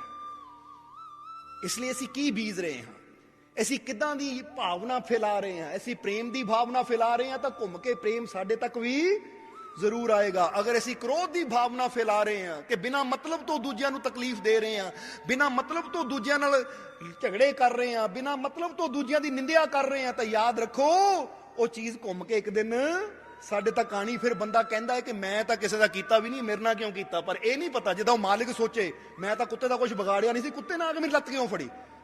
ਤਾਂ ਜੇ ਹੁਣ ਇਹ ਚੀਜ਼ ਨੂੰ ਰਿਵਰਸ ਕੀਤਾ ਜਾਵੇ ਤਾਂ ਫਿਰ ਪਤਾ ਕਿੱਥੋਂ ਲੱਗਦਾ ਹੈ ਕਿ ਮਾਲਿਕ ਦੀ ਲੱਤ ਕੁੱਤੇ ਨੇ ਫੜੀ। ਹੁਣ ਮਾਲਿਕ ਸੋਚੇ ਮੈਂ ਤਾਂ ਕੁਝ ਕੀਤਾ ਨਹੀਂ। ਹੁਣ ਜੇ ਇਹਨੂੰ ਰਿਵਰਸ ਕੀਤਾ ਜਾਵੇ ਕਿ ਕੁੱਤੇ ਨੇ ਉਹਦੀ ਲੱਤ ਕਿਉਂ ਫੜੀ, ਕਿਉਂਕਿ ਕੁੱਤੇ ਦੇ ਬੱਚੇ ਨੇ ਮਾਰਿਆ। ਹੁਣ ਬੱਚੇ ਨੇ ਕੁੱਤੇ ਦੇ ਕਿਉਂ ਮਾਰਿਆ, ਕਿਉਂਕਿ ਉਸ ਬੱਚੇ ਦੇ ਉਹਦੇ ਬੜੇ ਭਰਾ ਨੇ ਮਾਰਿਆ। ਹੁਣ ਬੜੇ ਭਰਾ ਨੇ ਕਿਉਂ ਮਾਰਿਆ, ਕਿਉਂਕਿ ਉਸ ਬੱਚੇ ਦੇ ਉਹਦੀ ਮਾਂ ਨੇ ਮਾਰਿਆ। ਹੁਣ ਮਾਂ ਨੇ ਕਿਉਂ ਮਾਰਿਆ, ਕਿਉਂਕਿ ਮਾਂ ਨੂੰ ਉਹ ਚਪੜਾਸੀ ਪਿਤਾ ਨੇ ਡਾਂਟਿਆ। ਔਰ ਚਪੜਾਸੀ ਨੇ ਕਿਉਂ ਡਾਂਟਿਆ, ਕਿਉਂਕਿ ਉਹਨੂੰ ਉਹਦੇ ਮੈਨੇਜਰ ਨੇ ਡਾਂਟਿਆ। ਹੁਣ ਮੈਨੇਜਰ ਨੇ ਚਪੜਾਸੀ ਨੂੰ ਕਿਉਂ ਡਾਂਟਿਆ, ਕਿਉਂਕਿ ਉਹਨੂੰ ਮਾਲਕ ਨੇ ਡਾਂਟਿਆ ਸੀ। ਇਸ ਕਰਕੇ ਸ਼ੁਰੂਆਤ ਕਿੱਥੋਂ ਹੋਈ ਤਾਂ ਅੰਤ ਵੀ ਦੇਖੋ ਉਹਦੇ ਤੇ ਹੋਇਆ। ਹੁਣ ਜੇ ਤੁਸੀਂ ਚਾਹੁੰਦੇ ਹੋ ਕਿ ਸਾਡਾ ਇਹ ਜੀਵਨ ਖੁਸ਼ੀਆਂ ਨਾਲ ਭਰਿਆ ਹੋਵੇ, ਸਾਡੇ ਜੀਵਨ 'ਚ ਕੋਈ ਤਕਲੀਫ, ਕੋਈ ਦੁੱਖ, ਕੋਈ ਪਰੇਸ਼ਾਨੀ ਨਾ ਆਵੇ, ਤਾਂ ਫਿਰ ਇਹ ਯਾਦ ਰੱਖੋ ਕਿ ਅਸੀਂ ਅੱਛੀ ਭਾਵਨਾ ਨੂੰ ਫੈਲਾਈਏ, ਪ੍ਰੇਮ ਭਾਵ ਨੂੰ ਫੈਲਾਈਏ। ਫਿਰ ਅਸੀਂ ਕਿਸੇ ਨੂੰ ਨਜਾਇਜ਼ ਹੀ ਤੰਗ ਨਾ ਕਰੀਏ, ਪਰੇਸ਼ਾਨ ਨਾ ਕਰੀਏ, ਕਿਸੇ ਦਾ ਬੁਰਾ ਨਾ ਕਰੀਏ, ਕਿਸੇ ਦਾ ਬੁਰਾ ਨਾ ਸੋਚੀਏ। ਕਿਉਂਕਿ ਅੱਜ ਅਸੀਂ ਆਪਣਾ ਗੁੱਸਾ ਕਿਸੇ ਤੇ ਕੱਢ ਦਿੰਦੇ ਹਾਂ, ਸੋਚਦੇ ਲੈ ਮੈਂ ਕੱਢ ਲਿਆ ਗੁੱਸਾ। ਪਰ ਇਹ ਯਾਦ ਰੱਖੋ ਜੋ ਤੁਸੀਂ ਭੇਜਿਆ ਹੈ ਨਾ, ਕੁਦਰਤ ਨੂੰ ਦਿੱਤਾ ਹੈ, ਉਹ ਮੁੜ ਕੇ ਤੁਹਾਡੇ ਕੋਲ ਵਾਪਸ ਵੀ ਆਣਾ ਹੀ ਹੈ। ਕਿਉਂਕਿ ਜਿਹੜੀ ਚੀਜ਼ ਤੁਹਾਡੇ ਅੰਦਰੋਂ ਗਈ ਹੈ ਉਹ ਘੁੰਮ ਫਿਰ ਕੇ ਵਾਪਸ ਤੁਹਾਡੇ ਤੱਕ ਆ ਕੇ ਰਹਿਣੀ ਹੈ। ਇਹ ਗੱਲ ਦਾ ਹਮੇਸ਼ਾ ਖਿਆਲ ਰੱਖਣਾ। ਜੇ ਤੁਸੀਂ ਚਾਹੁੰਦੇ ਹੋ ਖੁਸ਼ੀਆਂ ਮੇਰੇ ਤੱਕ ਆਣ, ਜੇ ਤੁਸੀਂ ਚਾਹੁੰਦੇ ਹੋ ਆਨੰਦ ਮੇਰੇ ਤੱਕ ਆਵੇ, ਤਾਂ ਫਿਰ ਤੁਸੀਂ ਵੀ ਖੁਸ਼ੀ ਭੇਜੋ, ਆਨੰਦ ਭੇਜੋ। ਯਾਨੀ ਉਹ ਕਰਮ ਕਰੋ ਜਿਹ 'ਚ ਕਿਸੇ ਦਾ ਭਲਾ ਹੋਵੇ, ਕਿਸੇ ਨੂੰ ਫਾਇਦਾ ਹੋਵੇ। ਇਸ ਲਈ ਮਹਾਤਮਾ ਬੁੱਧ ਇੱਥੇ ਇਹੀ ਚੀਜ਼ ਉਸ ਤੇਲੀ ਨੂੰ ਸਮਝਾਉਣ ਦੀ ਕੋਸ਼ਿਸ਼ ਕਰ ਰਹੇ ਹੈ ਕਿ ਮੈਂ ਸਭ ਨਾਲ ਜੁੜਿਆ ਹੋਇਆ ਹਾਂ, ਮੈਂ ਸਭ ਦੇ ਅੰਦਰ ਵਸਦਾ ਹਾਂ। ਇਸ ਲਈ ਜੇ ਤੂੰ ਮੈਨੂੰ ਪ੍ਰੇਮ ਕਰਦਾ ਹਾਂ ਤਾਂ ਫਿਰ ਇਹ ਮੇਰੇ ਪਿਆਰਿਆ ਕਿਸੇ ਨੂੰ ਵੀ ਤਕਲੀਫ ਨਾ ਦੇ, ਕਿਉਂਕਿ ਸਭ ਦੇ ਅੰਦਰ ਮੇਰਾ ਹੀ ਤਾਂ ਵਾਸ ਹੈ। ਉਸ ਵੇਲੇ ਤੇਲੀ ਨੇ ਮਾਫੀ ਮੰਗੀ ਕਿ ਮਹਾਰਾਜ ਮੇਰੇ ਤੋਂ ਬਹੁਤ ਬੜੀ ਗਲਤੀ ਹੋ ਗਈ, ਮੈਨੂੰ ਮਾਫ ਕਰੋ। ਉਹ ਕਹਿੰਦੇ ਮਾਫੀ ਇੱਕੋ ਹੀ ਸ਼ਰਤ ਤੇ ਮਿਲੇਗੀ, ਦੁਬਾਰਾ ਇਹ ਗਲਤੀ ਨਾ ਹੋਵੇ। ਹੁਣ ਜ਼ਰਾ ਸਮਝਣਾ, ਇੱਥੋਂ ਗੁਰੂ ਰਹਿਬਰ ਸਾਨੂੰ ਇਹੀ ਸਮਝਾਉਣ ਦੀ ਕੋਸ਼ਿਸ਼ ਕਰਦੇ ਹੈ। ਇਹਨਾਂ ਸੰਤਾਂ ਮਹਾਂਪੁਰਸ਼ਾਂ ਦੇ ਜੀਵਨ ਚੋਂ ਇਹੀ ਸਾਨੂੰ ਸਿੱਖਿਆ ਮਿਲਦੀ ਹੈ ਕਿ ਅਸੀਂ ਵੀ ਆਪਣੇ ਜੀਵਨ ਨੂੰ ਇਸ ਤਰ੍ਹਾਂ ਬਣਾ ਲਈਏ ਕਿ ਹਰ ਜਗ੍ਹਾ ਆਪਣੇ ਪ੍ਰਭੂ ਨੂੰ ਮਹਿਸੂਸ ਕਰੀਏ, ਤਾਂ ਫਿਰ ਦੁਨੀਆ ਤੋਂ ਨਫ਼ਰਤ ਖਤਮ ਹੋ ਜਾਏਗੀ, ਫਿਰ ਦੁਨੀਆ ਤੋਂ ਵੈਰ ਵਿਰੋਧਤਾ ਖਤਮ ਹੋ ਜਾਏਗੀ। ਅੱਜ ਅਸੀਂ ਚਾਹੁੰਦੇ ਸਾਰੇ ਹਾਂ ਕਿ ਸੰਸਾਰ ਇੱਕ ਹੋਵੇ। ਬੋਲੋ ਚਾਹੁੰਦੇ ਹਾਂ ਕਿ ਨਹੀਂ? ਸਾਰੇ ਕਹਿੰਦੇ ਆ ਕਿ ਸੰਸਾਰ ਇੱਕ ਹੋਣਾ ਚਾਹੀਦਾ ਹੈ, ਸਾਰੇ ਕਹਿੰਦੇ ਆ ਕਿ ਦੁਨੀਆ 'ਚ ਪਿਆਰ ਹੋਣਾ ਚਾਹੀਦਾ ਹੈ, ਸਾਰੇ ਚਾਹੁੰਦੇ ਆ ਕਿ ਚਾਰੋਂ ਪਾਸੇ ਮੁਹੱਬਤ ਹੋਣੀ ਚਾਹੀਦੀ ਹੈ। ਤਾਂ ਜ਼ਰਾ ਸੋਚੋ, ਜੇ ਅਸੀਂ ਚਾਹੁੰਦੇ ਹਾਂ ਦੁਨੀਆ ਤੇ ਪਿਆਰ ਹੋਵੇ, ਜੇ ਚਾਹੁੰਦੇ ਹਾਂ ਦੁਨੀਆ 'ਚ ਮੁਹੱਬਤ ਹੋਵੇ, ਇਹ ਦੁਨੀਆ ਦੇ ਅੰਦਰ ਏਕਤਾ ਹੋਵੇ, ਊਚ ਨੀਚ ਦੇ ਭੇਦਭਾਵ ਮਿਟ ਜਾਣ, ਤਾਂ ਉਹਦੀ ਸ਼ੁਰੂਆਤ ਸਾਨੂੰ ਹੀ ਕਰਨੀ ਪੈਣੀ ਹੈ। ਬੋਲੋ ਸਮਝਦੇ ਹੋ ਕਿ ਨਹੀਂ? ਹੁਣ ਚਾਹੁੰਦੇ ਹਾਂ ਅਸੀਂ ਦੁਨੀਆ ਤੇ ਪਿਆਰ ਹੋਵੇ, ਪਰ ਕਰਦੇ ਇੱਕ ਦੂਜੇ ਨਾਲ ਨਫ਼ਰਤ। ਚਾਹੁੰਦੇ ਹਾਂ ਅਸੀਂ ਦੁਨੀਆ ਤੇ ਮੁਹੱਬਤ ਹੋਵੇ, ਕਰਦੇ ਇੱਕ ਦੂਜੇ ਨਾਲ ਨਫ਼ਰਤਾਂ। ਤਾਂ ਫਿਰ ਜ਼ਰਾ ਸੋਚੋ, ਜੇ ਇੱਕ ਦੂਸਰੇ ਨਾਲ ਨਫ਼ਰਤ ਹੀ ਕਰਦੇ ਰਹੇ ਤਾਂ ਦੁਨੀਆ ਦੇ ਉੱਪਰ ਪ੍ਰੇਮ ਕਿੱਦਾਂ ਹੋਏਗਾ? ਇਹ ਪ੍ਰੇਮ ਕਦੋਂ ਹੋਏਗਾ ਸੰਸਾਰ ਤੇ? ਜਦੋਂ ਅਸੀਂ ਪ੍ਰੇਮ ਦੀ ਸ਼ੁਰੂਆਤ ਕਰਾਂਗੇ ਕਿ ਮੈਂ ਕਿਸੇ ਨਾਲ ਨਫ਼ਰਤ ਨਹੀਂ ਕਰਨੀ, ਮੈਂ ਸਭ ਨਾਲ ਪ੍ਰੇਮ ਕਰਨਾ ਹੈ। ਔਰ ਹਰ ਇਨਸਾਨ ਅਗਰ ਇਹ ਭਾਵਨਾ ਆਪਣੇ ਅੰਦਰ ਰੱਖ ਲਏਗਾ ਤਾਂ ਪੂਰਾ ਸੰਸਾਰ ਪ੍ਰੇਮ ਨਾਲ ਭਰਪੂਰ ਹੋ ਜਾਏਗਾ। ਅੱਜ ਅਸੀਂ ਕਹਿੰਦੇ ਸਾਰੀ ਦੁਨੀਆ ਇੱਕ ਹੋਣੀ ਚਾਹੀਦੀ ਹੈ। ਬੋਲੋ ਕਹਿ ਦਿੰਦੇ ਕਿ ਨਹੀਂ ਸਾਰੇ ਜਣੇ ਕਿ ਸੰਸਾਰ ਅੰਦਰ ਏਕਤਾ ਹੋਣੀ ਚਾਹੀਦੀ ਹੈ? ਪਰ ਜ਼ਰਾ ਸੋਚੋ, ਅਸੀਂ ਚਾਹੁੰਦੇ ਹਾਂ ਸੰਸਾਰ ਅੰਦਰ ਏਕਤਾ ਹੋਣੀ ਚਾਹੀਦੀ ਹੈ, ਪਰ ਕੀ ਸਾਡੇ ਪਰਿਵਾਰ 'ਚ ਏਕਤਾ ਹੈ? ਸਾਡੀ ਆਂਢ ਗੁਆਂਢ 'ਚ ਏਕਤਾ ਹੈ? ਗੁਆਂਢੀਆਂ ਨੂੰ ਅਸੀਂ ਬੁਲਾ ਕੇ ਰਾਜੀ ਨਹੀਂ, ਤਾਂ ਚਾਹੁੰਦੇ ਹਾਂ ਸੰਸਾਰ ਇੱਕ ਹੋਵੇ। ਜ਼ਰਾ ਸਮਝੋ ਸਾਰੇ ਜੀ, ਪਰਿਵਾਰ ਦੇ ਵਿੱਚ ਹੀ ਅਸੀਂ ਇੱਕ ਦੂਜੇ ਨਾਲ ਮਿਲ ਕੇ ਬੈਠਣ ਨੂੰ ਤਿਆਰ ਨਹੀਂ ਹੈ। ਭਰਾ ਭਰਾ ਝਗੜ ਰਹੇ ਹੈ, ਭੈਣਾਂ ਭਰਾਵਾਂ ਦੀ ਨਹੀਂ ਬਣ ਰਹੀ, ਰਿਸ਼ਤੇਦਾਰਾਂ ਦੀ ਨਹੀਂ ਬਣ ਰਹੀ, ਤਾਂ ਬੰਦਾ ਕਹਿੰਦਾ ਦੁਨੀਆ ਪਤਾ ਨਹੀਂ ਇੱਕ ਕਦੋਂ ਹੋਣੀ ਹੈ। ਉਹ ਭਾਈ ਦੁਨੀਆ ਦੀ ਗੱਲ ਛੱਡ, ਪਹਿਲਾਂ ਤੂੰ ਆਪ ਇੱਕ ਹੋ ਕੇ ਬਹਿ ਜਾ। ਆਂਡੀਆਂ ਗੁਆਂਢੀਆਂ ਨਾਲ ਏਕਤਾ ਕਰ, ਆਪਣੇ ਨਗਰ ਨਾਲ ਏਕਤਾ ਕਰ। ਜਦੋਂ ਤੁਹਾਡੇ ਆਪਸ ਵਿੱਚ ਪ੍ਰੇਮ ਸੰਬੰਧ ਅੱਛੇ ਹੋਣਗੇ, ਆਪਸ ਵਿੱਚ ਏਕਤਾ ਹੋਏਗੀ, ਤਾਂ ਦੇਖਦਿਆਂ ਦੇਖਦਿਆਂ ਸੰਸਾਰ ਵੀ ਇੱਕ ਦਿਨ ਇੱਕ ਹੋ ਜਾਏਗਾ। ਇਸ ਲਈ ਇਹ ਚੀਜ਼ ਸਮਝਣੀ ਕਿ ਅਸੀਂ ਕੋਸ਼ਿਸ਼ ਕਰੀਏ ਕਿ ਹਰ ਇੱਕ ਦੇ ਅੰਦਰ ਉਹ ਪ੍ਰਭੂ ਨੂੰ ਦੇਖੀਏ, ਉਹ ਪ੍ਰਮਾਤਮਾ ਨੂੰ ਦੇਖੀਏ। ਇੱਧਰ ਮਹਾਤਮਾ ਬੁੱਧ ਕੀ ਦੱਸ ਰਹੇ ਉਸ ਨੂੰ ਕਿ ਮਹਾ ਪੰਡਿਤ ਕੌਣ ਹੈ, ਮਹਾ ਗਿਆਨੀ ਕੌਣ ਹੈ, ਜਿਹੜਾ ਦੂਜੇ ਦੀ ਪੀੜਾ ਨੂੰ ਆਪਣੀ ਪੀੜਾ ਸਮਝੇ। ਕੀ ਫਾਇਦਾ ਕਿ ਸਾਨੂੰ ਹਰ ਚੀਜ਼ ਦਾ ਗਿਆਨ ਹੈ, ਪਰ ਉਹ ਗਿਆਨ ਦਾ ਫਾਇਦਾ ਕੀ ਜੇ ਉਹ ਗਿਆਨ ਕਿਸੇ ਦੇ ਦੁੱਖ 'ਚ ਕੰਮ ਹੀ ਨਾ ਆਇਆ, ਜਾਂ ਉਹ ਗਿਆਨ ਦਾ ਫਾਇਦਾ ਕੀ ਜੇ ਅਸੀਂ ਕਿਸੇ ਨੂੰ ਖੁਸ਼ੀ ਨਾ ਦੇ ਪਾਏ, ਜੇ ਕਿਸੇ ਦੇ ਜੀਵਨ 'ਚ ਆਈ ਹੋਈ ਤਕਲੀਫ ਨੂੰ ਦੂਰ ਨਾ ਕਰ ਪਾਏ, ਤਾਂ ਮਹਾਤਮਾ ਬੁੱਧ ਕਹਿੰਦੇ ਉਸ ਗਿਆਨ ਦਾ ਫਾਇਦਾ ਕੀ। ਇਸ ਲਈ ਇਸ ਸ਼ਬਦ ਦੇ ਅੰਦਰ ਕਬੀਰ ਸਾਹਿਬ ਵੀ ਇਹੀ ਗੱਲ ਦੱਸ ਰਹੇ ਹੈ। ਕਬੀਰ ਸਾਹਿਬ ਕਹਿੰਦੇ ਪ੍ਰੇਮ ਨਹੀਂ ਹੈ ਜਿਸ ਹਿਰਦੇ ਮੇਂ ਸਭ ਹੀ ਬਿਰਥਾ ਗਿਆਨ। ਉਹ ਕਹਿੰਦੇ ਜਿੱਥੇ ਪ੍ਰੇਮ ਨਹੀਂ ਹੈ ਫਿਰ ਤੂੰ ਚਾਹੇ ਜਿੰਨਾ ਮਰਜੀ ਗਿਆਨ ਇਕੱਤਰ ਕਰ ਲੈ, ਕਿਉਂਕਿ ਪ੍ਰਮਾਤਮਾ ਤੱਕ ਤੈਨੂੰ ਪ੍ਰੇਮ ਨੇ ਲੈ ਕੇ ਜਾਣਾ ਹੈ। ਇਸ ਲਈ ਸਾਚ ਕਹੂੰ ਸੁਣ ਲੇਹੋ ਸਭੇ, ਅਗਲੀ ਲਾਈਨ ਕੀ ਹੈ ਜ਼ਰਾ ਆਪ ਹੀ ਦੱਸ ਦਿਓ। ਜਿਨ ਪ੍ਰੇਮ ਕੀਓ ਤਿਨ ਹੀ ਪ੍ਰਭੂ ਪਾਇਓ। ਇੱਥੇ ਗੁਰੂਆਂ ਨੇ ਵੀ ਇਹੀ ਗੱਲ ਕਹੀ ਕਿ ਸੱਚ ਕਹਿ ਰਿਹਾ, ਸਾਰੇ ਸੁਣ ਲਓ, ਸਾਰੇ ਸਮਝ ਲਓ ਕਿ ਜਿਨ ਪ੍ਰੇਮ ਕੀਓ ਤਿਨ ਹੀ ਪ੍ਰਭ ਪਾਇਓ। ਉਹੀ ਪ੍ਰਭੂ ਤੱਕ ਪਹੁੰਚ ਸਕਦਾ ਜਿਸ ਦੇ ਹਿਰਦੇ 'ਚ ਪ੍ਰੇਮ ਹੈ। ਇਸ ਲਈ ਇਹੀ ਚੀਜ਼ ਕਬੀਰ ਸਾਹਿਬ ਦੱਸ ਰਹੇ ਹੈ ਕਿ ਪ੍ਰੇਮ ਬਿਨਾ ਸਭ ਵਿਅਰਥ ਕਰਮ ਹੈ। ਉਹ ਕਹਿੰਦੇ ਪ੍ਰੇਮ ਤੋਂ ਬਿਨਾ ਤੂੰ ਜੋ ਮਰਜ਼ੀ ਕਰਮ ਕਰੀ ਜਾ, ਉਹ ਸਾਰੇ ਵਿਅਰਥ ਹੋ ਜਾਂਦੇ ਆ। ਇਸ ਲਈ प्रेम नहीं है जिस हृदय में सब ही बिरथा ज्ञान, प्रेम बिना प्रभु नाही दरसे, प्रेम बिन पशु समान। और कबीर साहब कहते जे तू प्रभु का भी दर्शन करना चाहता है, प्रभु ਨੂੰ भी पाना चाहता, तो याद रख बिना प्रेम तो परमात्मा की भी प्राप्ति नहीं होएगी। हुण तुसीं जिन्ने जी बैठे हैं, ਅਸੀਂ ਇਹ ਚਾਹੁੰਦੇ ਕਿ ਆਪਣੇ ਹਿਰਦੇ ਨੂੰ ਟਟੋਲ ਕੇ ਦੇਖੀਏ ਕਿ ਸਾਡੇ ਅੰਦਰ ਪ੍ਰੇਮ ਹੈ ਜਾਂ ਨਹੀਂ। ਜੇ ਅਸੀਂ ਪ੍ਰਭੂ ਦੀ ਰਹਿਮਤ ਨੂੰ ਪ੍ਰਾਪਤ ਕਰਨਾ ਚਾਹੁੰਦੇ ਹਾਂ, ਉਹ ਪਰਮਾਤਮਾ ਨੂੰ ਪ੍ਰਾਪਤ ਕਰਨਾ ਚਾਹੁੰਦੇ ਹਾਂ, ਉਹਦੀ ਕਿਰਪਾ ਨੂੰ ਹਾਸਲ ਕਰਨਾ ਚਾਹੁੰਦੇ ਹਾਂ, ਤਾਂ ਫਿਰ ਇੱਥੇ ਰਸਤਾ ਦੱਸਿਆ ਜਾ ਰਿਹਾ ਹੈ ਕਿ ਅਸੀਂ ਕਿਸ ਮਾਰਗ ਤੇ ਚੱਲ ਕੇ ਆਪਣੇ ਪ੍ਰਭੂ ਦੀ ਕਿਰਪਾ ਤੱਕ ਪਹੁੰਚ ਸਕਦੇ ਹਾਂ। ਔਰ ਜੇ ਗੁਰੂ ਰਹਿਬਰ ਸ਼ਬਦਾਂ ਦਾ ਉਚਾਰਨ ਕਰਦੇ ਹੈ, ਬਾਣੀ ਦਾ ਉਚਾਰਨ ਕਰਦੇ ਹੈ, ਤਾਂ ਉਹ ਸਾਡੇ ਮਨ ਬਹਿਲਾਉਣ ਵਾਸਤੇ ਨਹੀਂ ਹੈ, ਉਹ ਸਾਨੂੰ ਗਿਆਨ ਦੇਣ ਵਾਸਤੇ ਹੈ, ਜੀਵਨ ਜੀਣ ਦੀ ਕਲਾ ਸਿਖਾਉਣ ਵਾਸਤੇ ਹੈ ਕਿ ਕਿਸ ਤਰ੍ਹਾਂ ਸੰਤਾਂ ਦੀ ਬਾਣੀ ਨੂੰ ਸਮਝ ਕੇ ਅਸੀਂ ਆਪਣੇ ਜੀਵਨ ਨੂੰ ਐਸਾ ਬਣਾ ਦਈਏ ਕਿ ਅਸੀਂ ਉਹ ਪ੍ਰਭੂ ਦੀ ਕਿਰਪਾ ਤੱਕ ਪਹੁੰਚ ਸਕੀਏ। ਬੋਲੋ ਸਮਝਦੇ ਹੋ ਕਿ ਨਹੀਂ? ਕਿਉਂਕਿ ਕਿਸੇ ਵੀ ਮੰਜ਼ਿਲ ਨੂੰ ਪ੍ਰਾਪਤ ਕਰਨਾ ਹੋਵੇ ਤਾਂ ਉਸ ਮੰਜ਼ਿਲ ਦੇ ਲਾਇਕ ਆਪਣੇ ਆਪ ਨੂੰ ਬਣਾਉਣਾ ਪੈਂਦਾ, ਉੱਦੇ ਨਹੀਂ ਮਿਲ ਜਾਂਦੀ ਮੰਜ਼ਿਲ। ਇਹ ਗੱਲ ਹਮੇਸ਼ਾ ਯਾਦ ਰੱਖੋ। ਜੇ ਕਿਸੇ ਨੇ ਕੁਝ ਵੀ ਬਣਨਾ ਹੋਵੇ, ਫਰਜ਼ ਕਰੋ ਕੋਈ ਕਹਿੰਦਾ ਮੈਂ ਆਰਮੀ ਦਾ ਅਫਸਰ ਬਣਨਾ ਹੈ, ਤਾਂ ਕੀ ਉੱਦੇ ਬਣ ਜਾਏਗਾ, ਜਾਂ ਉਹਨੂੰ ਆਪਣੇ ਆਪ ਨੂੰ ਉਸ ਲਾਇਕ ਬਣਾਉਣਾ ਪਏਗਾ ਮਿਹਨਤ ਕਰਕੇ। ਕੋਈ ਕਹੇਗਾ ਮੈਂ ਟੀਚਰ ਬਣਨਾ ਹੈ, ਤਾਂ ਬੈਠੇ ਬਿਠਾਏ ਘਰ 'ਚ ਕੋਈ ਟੀਚਰ ਨਹੀਂ ਬਣ ਜਾਂਦਾ, ਉਹਨੂੰ ਮਿਹਨਤ ਕਰਕੇ ਆਪਣੇ ਆਪ ਨੂੰ ਉਸ ਲਾਇਕ ਬਣਾਉਣਾ ਪਏਗਾ ਕਿ ਉਹ ਟੀਚਰ ਦੀ ਕੁਰਸੀ ਤੇ ਬੈਠ ਸਕੇ। ਕੋਈ ਕਹੇ ਮੈਂ ਵਕੀਲ ਬਣਨਾ ਹੈ, ਕੋਈ ਕਹੇ ਮੈਂ ਜੱਜ ਲੱਗਣਾ ਹੈ। ਤਾਂ ਜਿੰਦਾ ਦਾ ਵੀ ਅਸੀਂ ਮੁਕਾਮ ਹਾਸਿਲ ਕਰਨਾ ਚਾਹੁੰਦੇ ਹਾਂ, ਸਾਨੂੰ ਉਹਦੀ ਤਿਆਰੀ ਕਰਨੀ ਪੈਂਦੀ ਹੈ, ਮਿਹਨਤ ਕਰਨੀ ਪੈਂਦੀ ਹੈ, ਫਿਰ ਹੀ ਅਸੀਂ ਉਸ ਲਾਇਕ ਹੋ ਪਾਉਂਦੇ ਹਾਂ ਕਿ ਅਸੀਂ ਉਸ ਮੁਕਾਮ ਨੂੰ ਪ੍ਰਾਪਤ ਕਰ ਸਕੀਏ। ਇਸ ਲਈ ਜ਼ਰਾ ਸੋਚੋ ਕਿ ਇੱਕ ਇਨਸਾਨ ਨੇ ਟੀਚਰ ਬਣਨਾ ਹੋਵੇ, ਉਹਨੂੰ ਪਤਾ ਬਿਨਾਂ ਮਿਹਨਤ ਕੀਤੇ ਮੈਂ ਨਹੀਂ ਪ੍ਰਾਪਤ ਕਰ ਸਕਦਾ ਉਸ ਪਦਵੀ ਨੂੰ, ਤਾਂ ਫਿਰ ਇਹ ਵੀ ਗੱਲ ਯਾਦ ਰੱਖੋ ਕਿ ਜੇ ਅਸੀਂ ਉਹਦੀਆਂ ਰਹਿਮਤਾਂ ਨੂੰ ਪ੍ਰਾਪਤ ਕਰਨਾ ਹੈ, ਉਹ ਪਰਮ ਪਿਤਾ ਪਰਮਾਤਮਾ ਦੀ ਕਿਰਪਾ ਨੂੰ ਪ੍ਰਾਪਤ ਕਰਨਾ ਹੈ, ਉਹ ਮੰਜ਼ਿਲ ਨੂੰ ਪ੍ਰਾਪਤ ਕਰਨਾ ਹੈ, ਉਸ ਪਰਮਾਨੰਦ ਨੂੰ ਪ੍ਰਾਪਤ ਕਰਨਾ ਹੈ, ਤਾਂ ਉਹਨੂੰ ਪ੍ਰਾਪਤ ਕਰਨ ਵਾਸਤੇ ਸਾਨੂੰ ਵੀ ਉਸ ਲਾਇਕ ਬਣਨਾ ਪਏਗਾ ਕਿ ਅਸੀਂ ਉਹਦੀ ਰਹਿਮਤ ਨੂੰ ਪ੍ਰਾਪਤ ਕਰ ਸਕੀਏ। ਹੁੰਦਾ ਕੀ ਹੈ? ਹੁੰਦਾ ਦਰਅਸਲ ਇਹ ਹੈ ਕਿ ਦੁਨੀਆ ਨੂੰ ਦੇਖ ਲਈਏ ਤਾਂ ਬੰਦਾ ਕਹਿੰਦਾ ਮਿਹਨਤ ਕਰਕੇ ਪ੍ਰਾਪਤ ਕੀਤੀ ਜਾਂਦੀ ਹੈ, ਪਰ ਜਦੋਂ ਗੱਲ ਰੱਬ ਦੀ ਆਉਂਦੀ ਬੰਦਾ ਕਹਿੰਦਾ ਲੈ ਉਹ ਤਾਂ ਸ਼ਾਇਦ ਉਦਾਂ ਹੀ ਮਿਲ ਜਾਂਦਾ ਹੈ, ਮੁਫਤ 'ਚ ਹੀ ਮਿਲ ਜਾਂਦਾ ਹੈ। ਬੋਲੋ ਸਮਝਦੇ ਹੋ ਕਿ ਨਹੀਂ? ਇਸੇ ਲਈ ਤਾਂ ਅਸੀਂ ਕਈ ਵਾਰ ਦੱਸਿਆ ਹੈ ਕਿ ਜਦੋਂ ਗੱਲ ਰਾਮ ਦੀ ਆਉਂਦੀ ਹੈ, ਪ੍ਰਭੂ ਦੀ ਆਉਂਦੀ ਹੈ, ਪਰਮਾਤਮਾ ਦੀ ਗੱਲ ਆਉਂਦੀ ਹੈ, ਤਾਂ ਬੰਦਾ ਕਹਿੰਦਾ ਹੈ ਕਿ ਉਹ ਮੈਨੂੰ ਮੁਫਤ 'ਚ ਮਿਲ ਜਾਵੇ, ਉੱਥੇ ਮੈਨੂੰ ਕੁਛ ਕਰਨੇ ਨਾ ਪਵੇ। ਇਸ ਲਈ ਕਿਸੇ ਨੂੰ ਪੁੱਛੋ ਕਿ ਭਾਈ ਤੇਰੇ ਜੀਵਨ 'ਚ ਦੁੱਖ ਹੈ, ਪਰੇਸ਼ਾਨੀਆਂ ਹੈ? ਹਾਂ ਪਰੇਸ਼ਾਨੀਆਂ ਹੈ, ਬਸ ਮੈਂ ਬੇਨਤੀ ਕਰ ਦਿੱਤੀ ਹੈ, ਪਰ ਬੇਨਤੀ ਦੇ ਨਾਲ ਨਾਲ ਅੱਛੇ ਕਰਮ ਵੀ ਕਰ, ਬੇਨਤੀ ਦੇ ਨਾਲ ਨਾਲ ਸਿਮਰਨ ਵੀ ਕਰ। ਇੱਥੇ ਇੱਕ ਛੋਟੀ ਜਿਹੀ ਕਹਾਣੀ ਦੱਸਣਾ ਚਾਹਾਂਗੇ ਕਿ ਇੱਕ ਬਾਪ ਜਿਹਦਾ ਇੱਕ ਬੇਟਾ ਸੀ, ਉਸ ਬੇਟੇ ਨੂੰ ਇੱਕ ਐਸੀ ਬਿਮਾਰੀ ਸੀ ਕਿ ਜਿਹਦੀ ਉਹਨੂੰ ਰੋਜ਼ ਗੋਲੀ ਖਾਣੀ ਪੈਂਦੀ ਸੀ, ਨਹੀਂ ਤਾਂ ਉਹਦੇ ਸਰੀਰ 'ਚ ਬੜੀ ਦਰਦ ਹੁੰਦੀ ਸੀ, ਬੜਾ ਤੜਫਦਾ ਸੀ ਉਹ। ਹੁਣ ਬਾਪ ਨੇ ਰੋਜ਼ ਉਹਨੂੰ ਸਮੇਂ ਸਿਰ ਇੱਕ ਗੋਲੀ ਦੇ ਦੇਣੀ ਕਿ ਲੈ ਬੇਟਾ ਦਵਾਈ ਖਾ ਲਾ, ਤੇਰੀ ਦਰਦ ਤੇਰੀ ਪੀੜਾ ਦੂਰ ਰਹੇਗੀ।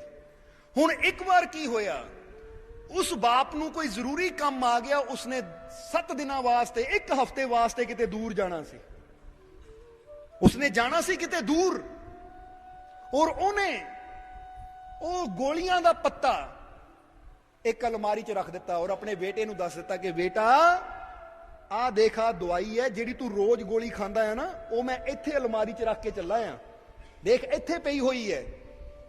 ਔਰ ਕਹਿ ਕੇ ਅਲਮਾਰੀ ਨੂੰ ਬੰਦ ਕਰ ਦਿੱਤਾ ਕਿ ਹਰ ਰੋਜ਼ ਤੂੰ ਇਹ ਦਵਾਈ ਖਾ ਲੈਣੀ ਹੈ ਤਾਂ ਕਿ ਤੈਨੂੰ ਇਹ ਤਕਲੀਫ ਪੀੜਾ ਨਾ ਹੋਵੇ, ਔਰ ਮੈਂ 7 ਦਿਨਾਂ ਵਾਸਤੇ ਜਾ ਰਿਹਾ, 7 ਦਿਨਾਂ ਬਾਅਦ ਮੈਂ ਵਾਪਸ ਆਣਾ ਹੈ।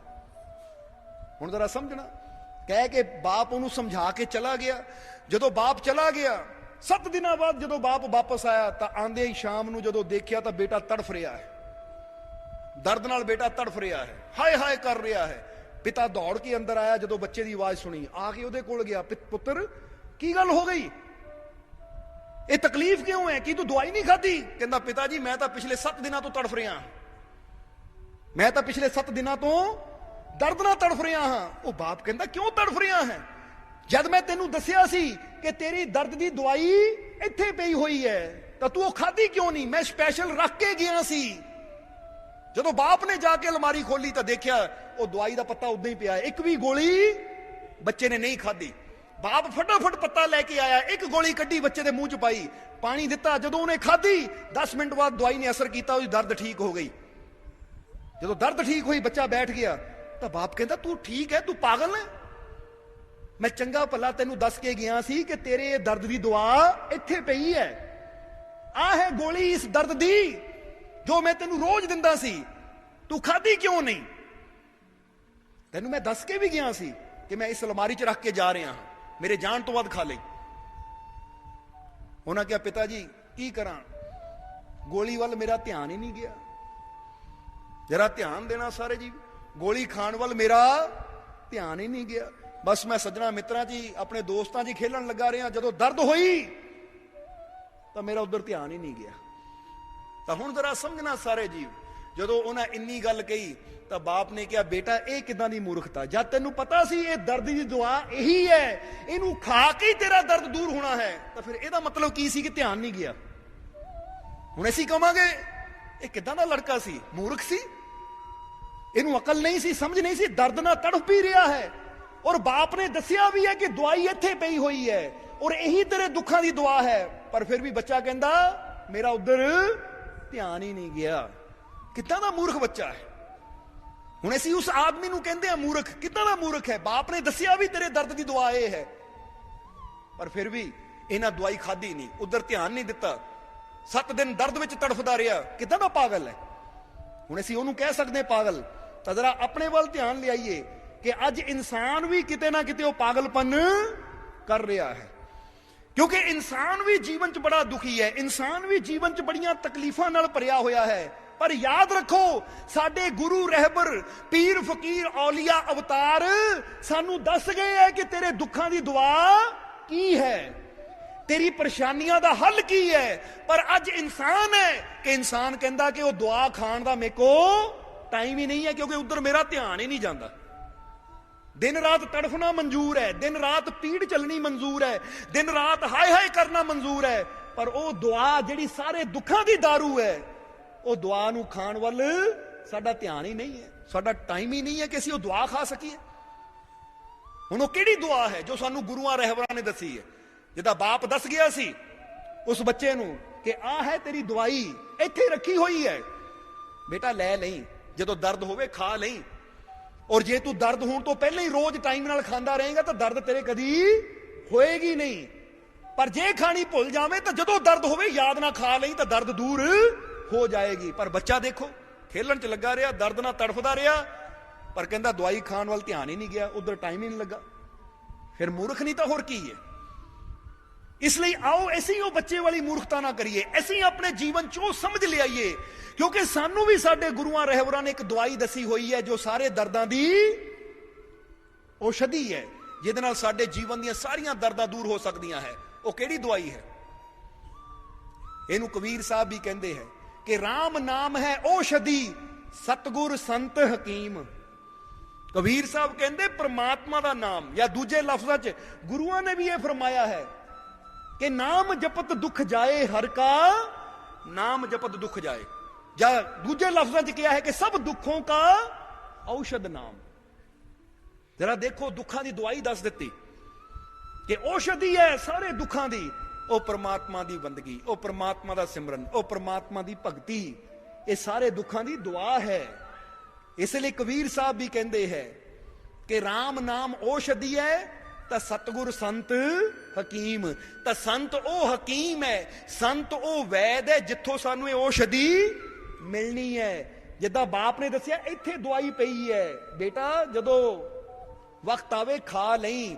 ਇਸੇ ਤਰ੍ਹਾਂ ਯਾਦ ਰੱਖੋ, ਜੇ ਤੁਹਾਡੇ ਜੀਵਨ 'ਚ ਤਕਲੀਫਾਂ ਹੈ, ਦੁੱਖ ਹੈ, ਪਰੇਸ਼ਾਨੀਆਂ ਹੈ, ਤਾਂ ਗੁਰੂ ਰਹਿਬਰ ਪਹਿਲੇ ਹੀ ਇਸ਼ਾਰਾ ਕਰ ਗਏ ਕਿ ਸਭ ਦੁੱਖੋਂ ਕਾ ਔਸ਼ਧ ਨਾਮ। ਸਾਰੇ ਦੁੱਖਾਂ ਦੀ ਔਸ਼ਧੀ ਪ੍ਰਮਾਤਮਾ ਦਾ ਨਾਮ ਹੈ।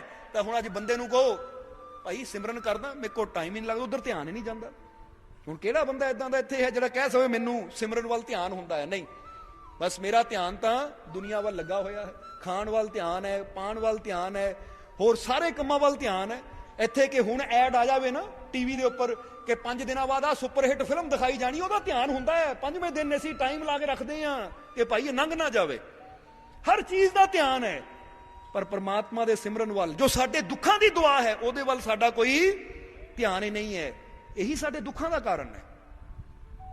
ਇਹਦਾ ਦਵਾਈ ਤਾਂ ਸਾਨੂੰ ਗੁਰੂ ਰਹਿਬਰ ਦੱਸ ਗਏ ਹੈ, ਪਰ ਉਹ ਦਵਾਈ ਖਾਣ ਦਾ ਸਮਾਂ ਹੀ ਬੰਦਾ ਕਹਿੰਦਾ ਨਹੀਂ ਹੈ, ਸਿਮਰਨ ਕਰਨ ਦਾ ਸਮਾਂ ਨਹੀਂ ਹੈ, ਨਾਮ ਜਪਣ ਦਾ ਸਮਾਂ ਨਹੀਂ ਹੈ। ਜਿਸ ਤਰ੍ਹਾਂ ਕਹਿੰਦੇ ਨਾ, ਵਿਵੇਕਾਨੰਦ ਦੇ ਕੋਲ ਇੱਕ ਵਾਰ ਇੱਕ ਸੇਠ ਗਿਆ।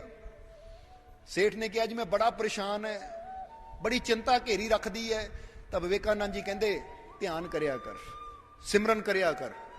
ਉਹ ਕਹਿੰਦਾ ਜੀ ਕੀ ਕਰਾਂ, ਸਿਮਰਨ ਕਰਨ ਦਾ ਮੇਰੇ ਕੋਲ ਸਮਾਂ ਹੀ ਨਹੀਂ ਹੈ। ਤਾਂ ਵਿਵੇਕਾਨੰਦ ਮੁਸਕਰਾਏ।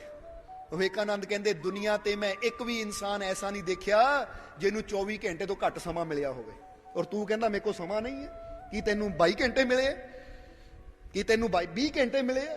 ਟਾਈਮ ਪ੍ਰਮਾਤਮਾ ਨੇ ਸਭਨਾਂ ਨੂੰ ਇੱਕ ਬਰਾਬਰ ਦਿੱਤਾ ਹੈ, ਕਿਉਂਕਿ ਇੱਕੋ ਹੀ ਤਾਂ ਚੀਜ਼ ਹੈ। ਕਿਸੇ ਕੋ ਧਨ ਘੱਟ ਹੋ ਸਕਦਾ, ਕਿਸੇ ਕੋ ਵੱਧ ਹੋ ਸਕਦਾ, ਕਿਸੇ ਕੋ ਕੱਪੜਾ ਜ਼ਿਆਦਾ ਹੋ ਸਕਦਾ, ਕਿਸੇ ਕੋ ਥੋੜਾ ਹੋ ਸਕਦਾ, ਕਿਸੇ ਕੋ ਕਾਰ ਹੋ ਸਕਦੀ, ਕਿਸੇ ਕੋ ਮੋਟਰਸਾਈਕਲ ਹੋ ਸਕਦਾ, ਹੋਰ ਸਾਰੀਆਂ ਚੀਜ਼ਾਂ ਉੱਪਰ ਥੱਲੇ ਹੋ ਸਕਦੀਆਂ ਹੈ, ਯਾਨੀ ਜ਼ਿਆਦਾ ਮਾਤਰਾ 'ਚ ਘੱਟ ਮਾਤਰਾ 'ਚ ਹੋ ਸਕਦੀਆਂ ਹੈ। ਪਰ ਇੱਕ ਸਮਾਂ ਹੀ ਇਦਾਂ ਦਾ ਜੋ ਸਾਰਿਆਂ ਕੋਲ ਇੱਕੋ ਹੀ ਮਾਤਰਾ 'ਚ ਹੈ। ਚਾਹੇ ਕੋਈ ਰਾਜਾ ਹੋਵੇ, ਕੋਈ ਰਾਸ਼ਟਰਪਤੀ ਹੋਵੇ, ਕੋਈ ਭਿਖਾਰੀ ਹੋਵੇ, ਟਾਈਮ ਸਾਰਿਆਂ ਕੋਲ ਉਨਾ ਹੀ ਹੈ। ਸੋ ਵਿਵੇਕਾਨੰਦ ਮੁਸਕਰਾ ਕੇ ਕਹਿਣ ਲੱਗੇ, ਕਹਿੰਦੇ ਤੂੰ ਕਹਿੰਦਾ ਸਮਾਂ ਨਹੀਂ ਹੈ। ਜਦੋਂ ਸਮੇਂ ਦੀ ਸ਼ਿਕਾਇਤ ਕਰਦੇ ਆ ਤੇ ਇਹਦਾ ਮਤਲਬ ਇਹ ਨਹੀਂ ਹੈ ਕਿ ਸਮਾਂ ਨਹੀਂ ਹੈ, ਇਹਦਾ ਮਤਲਬ ਇਹ ਹੈ ਕਿ ਸਾਨੂੰ ਪ੍ਰੇਮ ਨਹੀਂ ਹੈ, ਸਾਡੇ ਅੰਦਰ ਪਿਆਰ ਨਹੀਂ ਹੈ। ਕਿਉਂਕਿ ਜਿੱਥੇ ਪ੍ਰੇਮ ਹੁੰਦਾ ਹੈ ਉੱਥੇ ਸਮਾਂ ਆਪਣੇ ਆਪ ਨਿਕਲ ਆਉਂਦਾ ਹੈ।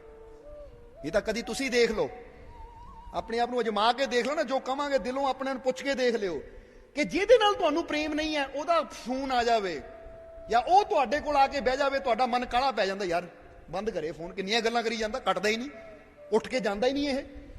ਤਾਂ ਜਦੋਂ ਕਿਸੇ ਪਿਆਰੇ ਦਾ ਫੋਨ ਆ ਜਾਵੇ, ਫਿਰ ਭਾਵੇਂ ਸਾਰੀ ਰਾਤ ਗੱਲ ਕਰਦੇ ਰਹੀਏ, ਫਿਰ ਬੰਦਾ ਕਹਿੰਦਾ ਹਾਏ ਫੋਨ ਕੱਟਣਾ, ਉਹ ਨਹੀਂ ਹਾਲੇ ਹੋਰ 10 ਮਿੰਟ ਕਰ ਲੈ ਯਾਰ, ਹੈ ਟਾਈਮ ਕੀ ਹੋਇਆ। ਉੱਥੇ 2 ਘੰਟੇ 2.5 ਘੰਟੇ 3 ਘੰਟੇ ਵੀ ਲੱਗ ਜਾਣ ਤਾਂ ਬੰਦੇ ਨੂੰ ਲੱਗਦਾ ਥੋੜਾ। ਬੋਲੋ ਹੁੰਦਾ ਕਿ ਨਹੀਂ ਏਦਾਂ? ਜਿਹਦੇ ਨਾਲ ਪਿਆਰ ਹੈ ਉਹ ਪਿਆਰੇ ਦੀਆਂ ਗੱਲਾਂ ਭਾਵੇਂ 2-2 ਘੰਟੇ ਹੁੰਦੀਆਂ ਰਹਿਣ, ਬੰਦੇ ਨੂੰ ਫਰਕ ਨਹੀਂ ਪੈਂਦਾ।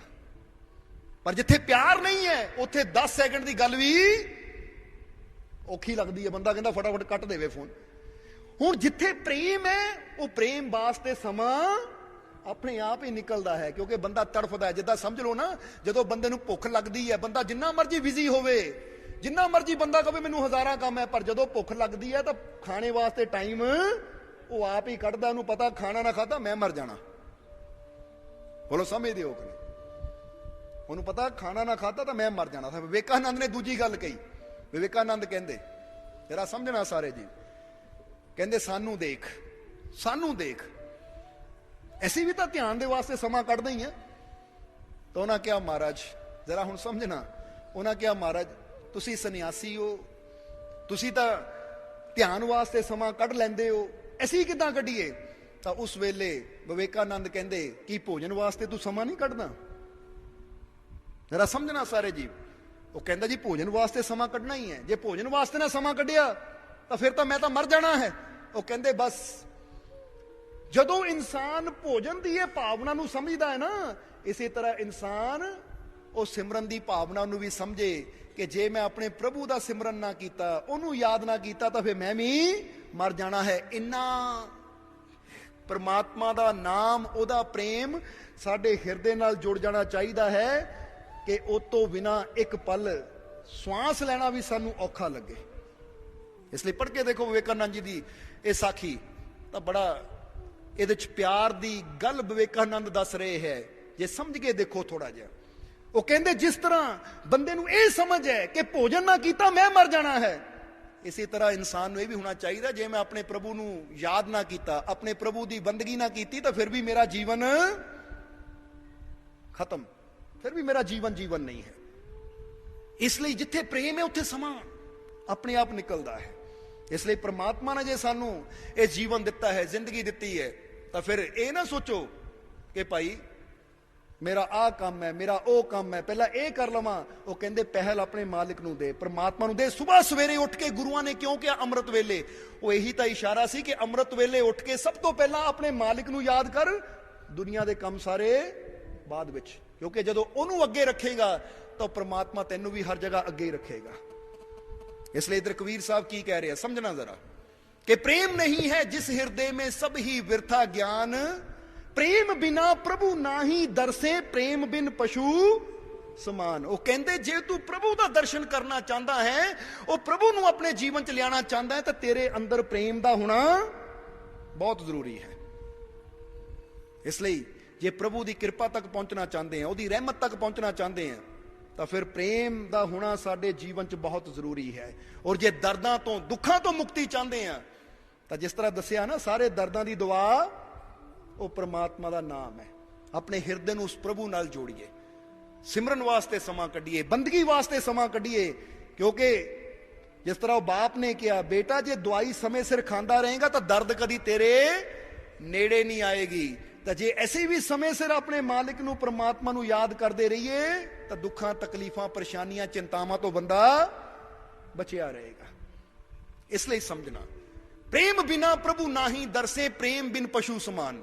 ਔਰ ਇੱਥੇ ਤੱਕ ਕਬੀਰ ਸਾਹਿਬ ਨੇ ਸਾਫ਼ ਹੀ ਗੱਲ ਕਹਿਤੀ ਕਿ ਜੇ ਤੇਰੇ ਅੰਦਰ ਪ੍ਰੇਮ ਨਹੀਂ ਹੈ, ਤਾਂ ਫਿਰ ਤੇਰਾ ਜੀਵਨ ਤਾਂ ਪਸ਼ੂ ਦੇ ਸਮਾਨ ਹੈ, ਫਿਰ ਤੇਰਾ ਜੀਵਨ ਜਾਨਵਰਾਂ ਦੇ ਤੁਲਿਆ ਹੈ।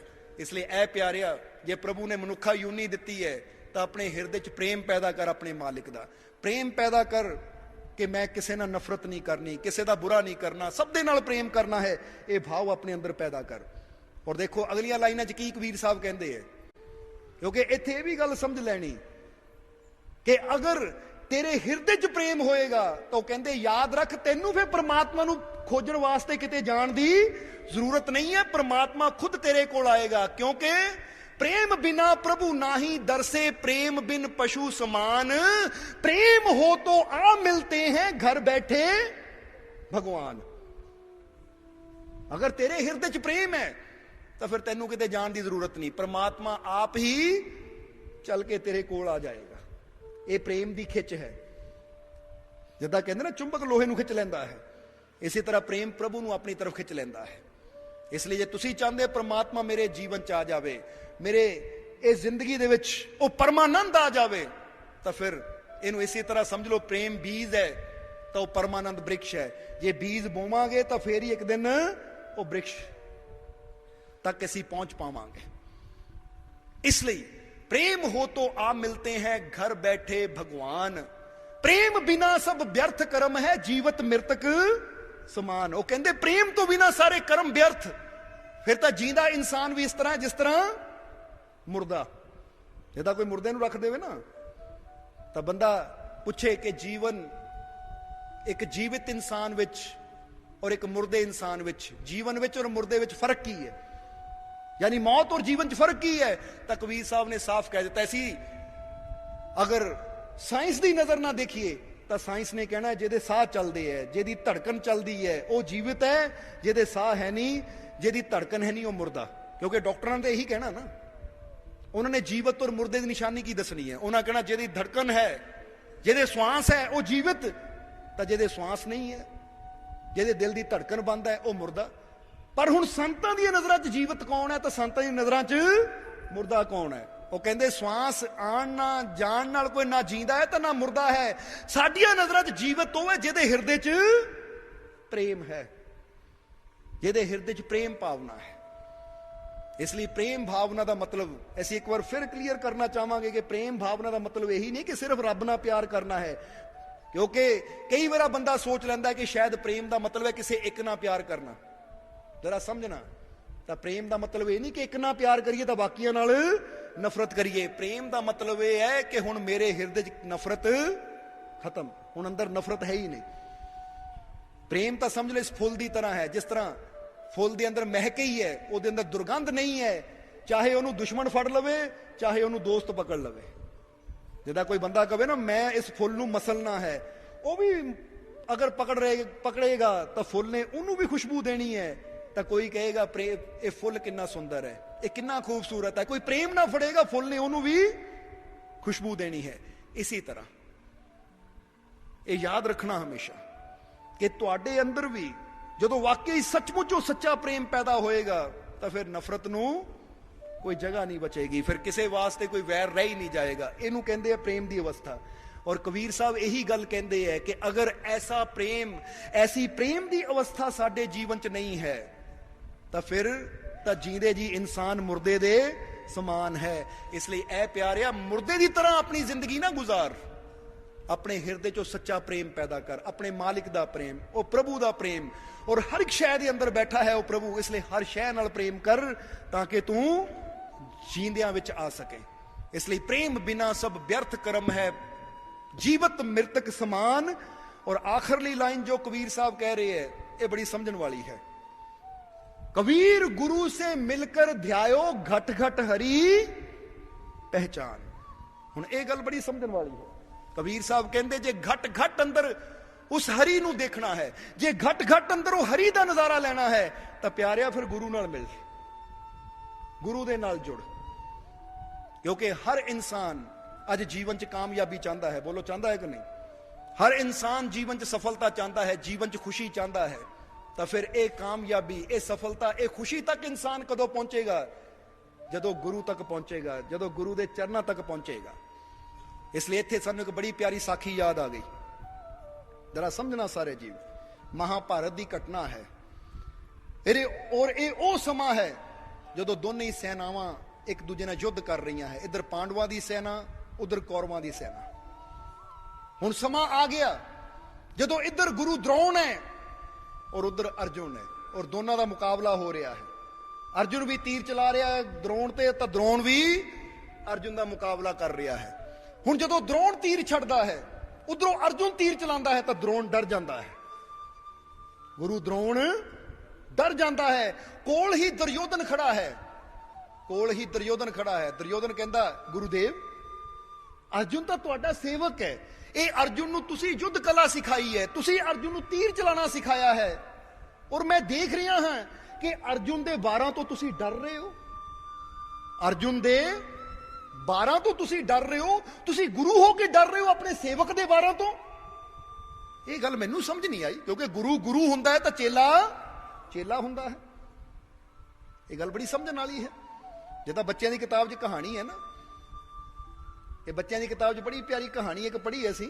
कहंदे बिल्ली ने शेर नूं सारे पैंतरे दसे किद्दां शिकार करना है। कहानी है सिर्फ ज्ञान देण वास्ते कि बिल्ली ने शेर नूं सारे पैंतरे दसे कि किस तरह शिकार करना है, किस तरह हमला करना है, हर चीज दसी।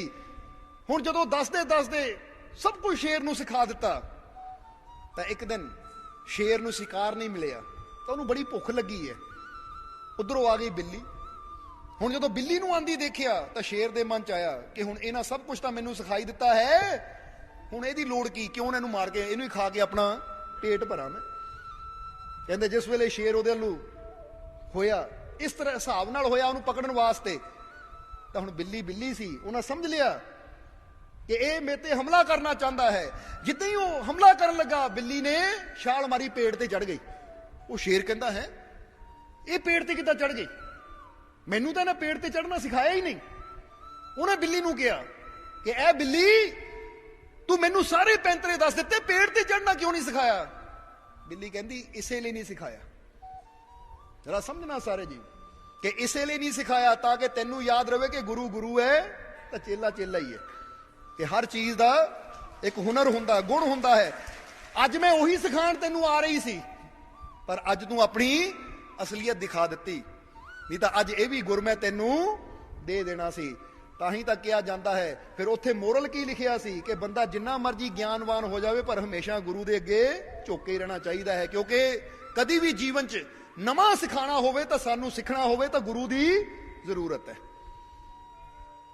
ਔਰ ਇੱਧਰ ਇਹੀ ਗੱਲ ਦੁਰਯੋਧਨ ਕਹਿ ਰਿਹਾ ਹੈ, ਤੁਸੀਂ ਗੁਰੂ ਹੋ, ਤੁਸੀਂ ਅਰਜੁਨ ਨੂੰ ਯੁੱਧ ਕਲਾ ਸਿਖਾਈ, ਤੀਰ ਚਲਾਣਾ ਸਿਖਾਇਆ, ਹਰ ਚੀਜ਼ ਦਾ ਮਾਹਿਰ ਬਣਾਇਆ, ਪਰ ਫਿਰ ਵੀ ਤੁਸੀਂ ਗੁਰੂ ਹੋ ਔਰ ਤੁਸੀਂ ਉਹਦੇ ਵਾਰਾਂ ਤੋਂ ਡਰ ਰਹੇ ਹੋ। ਕਹਿੰਦਾ ਮੈਂ ਹੈਰਾਨ ਆ, ਐ ਗੁਰੂ ਦ੍ਰੋਣ, ਤੁਸੀਂ ਗੁਰੂ ਹੋ ਕੇ ਆਪਣੇ ਸੇਵਕ ਤੋਂ ਡਰ ਰਹੇ ਹੋ। ਤਾਂ ਗੁਰੂ ਦ੍ਰੋਣ ਨੇ ਚਿੰਤਾ ਦੀਆਂ ਨਜ਼ਰਾਂ ਦੇ ਨਾਲ ਦੁਰਯੋਧਨ ਦੀ ਤਰਫ ਦੇਖਿਆ। ਉਹ ਕਹਿੰਦਾ ਦੁਰਯੋਧਨ ਮੇਰਾ ਡਰਨਾ ਜਾਇਜ਼ ਹੈ, ਮੈਂ ਡਰ ਰਿਹਾ ਹਾਂ, ਇਸ ਲਈ ਨਹੀਂ ਡਰ ਰਿਹਾ ਕਿ ਅਰਜੁਨ ਮੇਰਾ ਸੇਵਕ ਹੈ ਤਾਂ ਉਹ ਮੇਰੇ ਨਾਲੋਂ ਜ਼ਿਆਦਾ ਜਾਣਦਾ ਹੈ ਤਾਂ ਮੈਂ ਉਹਦੇ ਨਾਲੋਂ ਘੱਟ ਜਾਣਦਾ। ਠੀਕ ਹੈ, ਮੇਰਾ ਗਿਆਨ ਉਹਦੇ ਨਾਲੋਂ ਜ਼ਿਆਦਾ ਹੈ, ਮੇਰਾ ਗਿਆਨ ਅਰਜੁਨ ਨਾਲੋਂ ਜ਼ਿਆਦਾ ਹੈ, ਮੈਂ ਉਹਦਾ ਗੁਰੂ ਹਾਂ, ਉਹ ਮੇਰਾ ਸੇਵਕ ਹੈ, ਪਰ ਮੈਂ ਡਰ ਇਸ ਲਈ ਰਿਹਾ ਹਾਂ ਕਿਉਂਕਿ ਮੇਰੇ ਡਰ ਦਾ ਕਾਰਨ ਅਰਜੁਨ ਦਾ ਗਿਆਨ ਨਹੀਂ ਹੈ, ਯੁੱਧ ਕਲਾ ਦਾ ਗਿਆਨ ਨਹੀਂ ਹੈ। ਮੇਰੇ ਡਰ ਦਾ ਕਾਰਨ ਹੈ ਕਿ ਮੇਰੇ ਨਾਲ ਪਾਪੀ ਦੁਰਯੋਧਨ ਖੜਾ ਹੈ ਤਾਂ ਅਰਜੁਨ ਦੇ ਨਾਲ ਉਹਦੇ ਗੁਰੂ ਕ੍ਰਿਸ਼ਨ ਖੜੇ ਹੈ। ਮੇਰੇ ਡਰ ਦਾ ਕਾਰਨ ਕਹਿੰਦਾ ਇਹ ਹੈ, ਮੇਰੇ ਨਾਲ ਤੂੰ ਖੜਾ ਹੈ ਜਿਹਦੀ ਸੋਚ ਹਮੇਸ਼ਾ ਤੋਂ ਮਾੜੀ। ਦ੍ਰੋਣ ਨੇ ਸਾਫ਼ ਕਹਿ ਦਿੱਤਾ, ਤਾਂ ਅਰਜੁਨ ਦੇ ਨਾਲ ਉਹ ਖੜਾ ਹੈ ਜਿਹੜਾ ਉਹਦਾ ਗੁਰੂ ਹੈ, ਉਹਨੂੰ ਗਿਆਨ ਦੇਣ ਵਾਲਾ, ਉਹਨੂੰ ਸਹੀ ਰਸਤਾ ਦਿਖਾਉਣ ਵਾਲਾ। ਇਸ ਲਈ ਦੁਰਯੋਧਨ ਬੰਦਾ ਜਿੰਨਾ ਮਰਜੀ ਸਮਝਦਾਰ ਹੋਵੇ, ਜਿੰਨਾ ਮਰਜੀ ਤਾਕਤਵਰ ਹੋਵੇ, ਪਰ ਜਦੋਂ ਉਹਨੂੰ ਸੰਗ ਮਾੜਾ ਮਿਲ ਜਾਵੇ ਨਾ ਤਾਂ ਉਹ ਮਾੜੀ ਸੰਗਤ ਉਹਨੂੰ ਖਤਮ ਕਰ ਦਿੰਦੀ ਹੈ, ਲੈ ਡੁੱਬਦੀ ਹੈ। ਤਾਂ ਬੰਦਾ ਜਿੰਨਾ ਮਰਜੀ ਮਾੜਾ ਹੋਵੇ, ਜਿੰਨਾ ਮਰਜੀ ਅਗਿਆਨੀ ਹੋਵੇ, ਜਦੋਂ ਉਹਨੂੰ ਸੰਗਤ ਚੰਗਿਆਂ ਦੀ ਮਿਲ ਜਾਵੇ ਤਾਂ ਉਹ ਮਾੜਾ ਬੰਦਾ ਵੀ ਤਾਕਤਵਰ ਹੋ ਜਾਂਦਾ, ਕਿਉਂਕਿ ਸੰਗਤ ਦਾ ਬੜਾ ਅਸਰ ਪੈਂਦਾ ਹੈ ਜੀਵਨ ਤੇ। ਔਰ ਵਾਕਈ ਯੁੱਧ ਕਲਾ ਦਾ ਗਿਆਨ ਬੇਸ਼ੱਕ ਅਰਜੁਨ ਨੇ ਦ੍ਰੋਣ ਤੋਂ ਲਿਆ ਸੀ, ਯੁੱਧ ਕਲਾ ਦਾ ਗਿਆਨ ਬੇਸ਼ੱਕ ਦ੍ਰੋਣ ਤੋਂ ਲਿਆ ਸੀ, ਪਰ ਜ਼ਿੰਦਗੀ ਜੀਣ ਦੀ ਕਲਾ ਦਾ ਗਿਆਨ ਉਹਨੇ ਸ਼੍ਰੀ ਕ੍ਰਿਸ਼ਨ ਤੋਂ ਲਿਆ ਸੀ।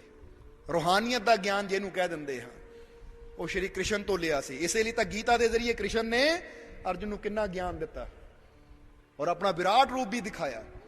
ਹੁਣ ਅਗਰ ਇਸ ਕਹਾਣੀ ਨੂੰ ਵੀ ਸਮਝਿਆ ਜਾਵੇ ਤਾਂ ਇੱਥੋਂ ਹੀ ਪਤਾ ਲੱਗਦਾ ਕਿ ਸਾਡੇ ਜੀਵਨ 'ਚ ਅੱਛਿਆਂ ਦੀ ਸੰਗਤ ਦਾ ਹੋਣਾ ਬਹੁਤ ਜ਼ਰੂਰੀ ਹੈ। ਜੇ ਅਸੀਂ ਜੀਵਨ 'ਚ ਜਿੱਤਣਾ ਚਾਹੁੰਦੇ ਹਾਂ, ਜੀਵਨ 'ਚ ਕਾਮਯਾਬ ਹੋਣਾ ਚਾਹੁੰਦੇ ਹਾਂ, ਤਾਂ ਫਿਰ ਇਹ ਦੇਖਣਾ ਚਾਹੀਦਾ ਕਿ ਸਾਡਾ ਸੰਗ ਕਿੱਦਾਂ ਦੇ ਲੋਕਾਂ ਦੇ ਨਾਲ ਹੈ।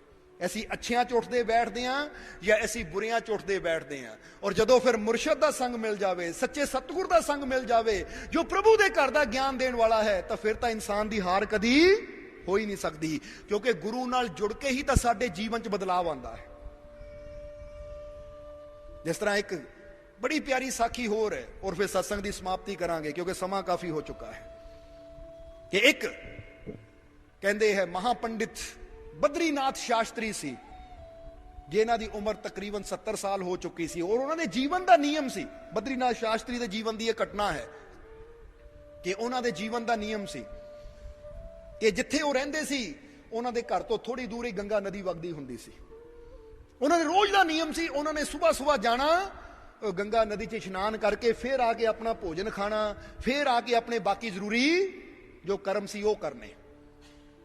ਪਹਿਲਾਂ ਗੰਗਾ ਇਸ਼ਨਾਨ ਕਰਨਾ, ਔਰ ਜਦੋਂ ਗੰਗਾ ਇਸ਼ਨਾਨ ਕਰਨ ਵਾਸਤੇ ਜਾਂਦੇ ਸੀ ਔਰ ਗੰਗਾ ਇਸ਼ਨਾਨ ਕਰਕੇ ਵਾਪਸ ਆਉਂਦੇ ਸੀ ਤਾਂ ਰਸਤੇ 'ਚ ਕੋਈ ਸ਼ੂਦਰ ਖੜਾ ਹੋਵੇ ਤਾਂ ਉਹਨੂੰ ਦੂਰੋਂ ਹੀ ਕਹਿ ਦਿੰਦੇ ਪਿੱਛੇ ਹੋ ਜਾ, ਕਿਉਂਕਿ ਉਹ ਸਮਾਂ ਸੀ ਜਦੋਂ ਊਚ ਨੀਚ ਜਾਤ ਪਾਤ ਦੇ ਬੜੇ ਭੇਦਭਾਵ ਹੁੰਦੇ ਸੀ। ਪਿੱਛੇ ਹੋ ਜਾ, ਰਸਤਾ ਕਰ ਦੇ, ਤੇਰੇ ਵਰਗੇ ਸ਼ੂਦਰ ਦੀ ਪਰਛਾਈ ਵੀ ਮੇਤੇ ਪੈਣੀ ਨਹੀਂ ਚਾਹੀਦੀ।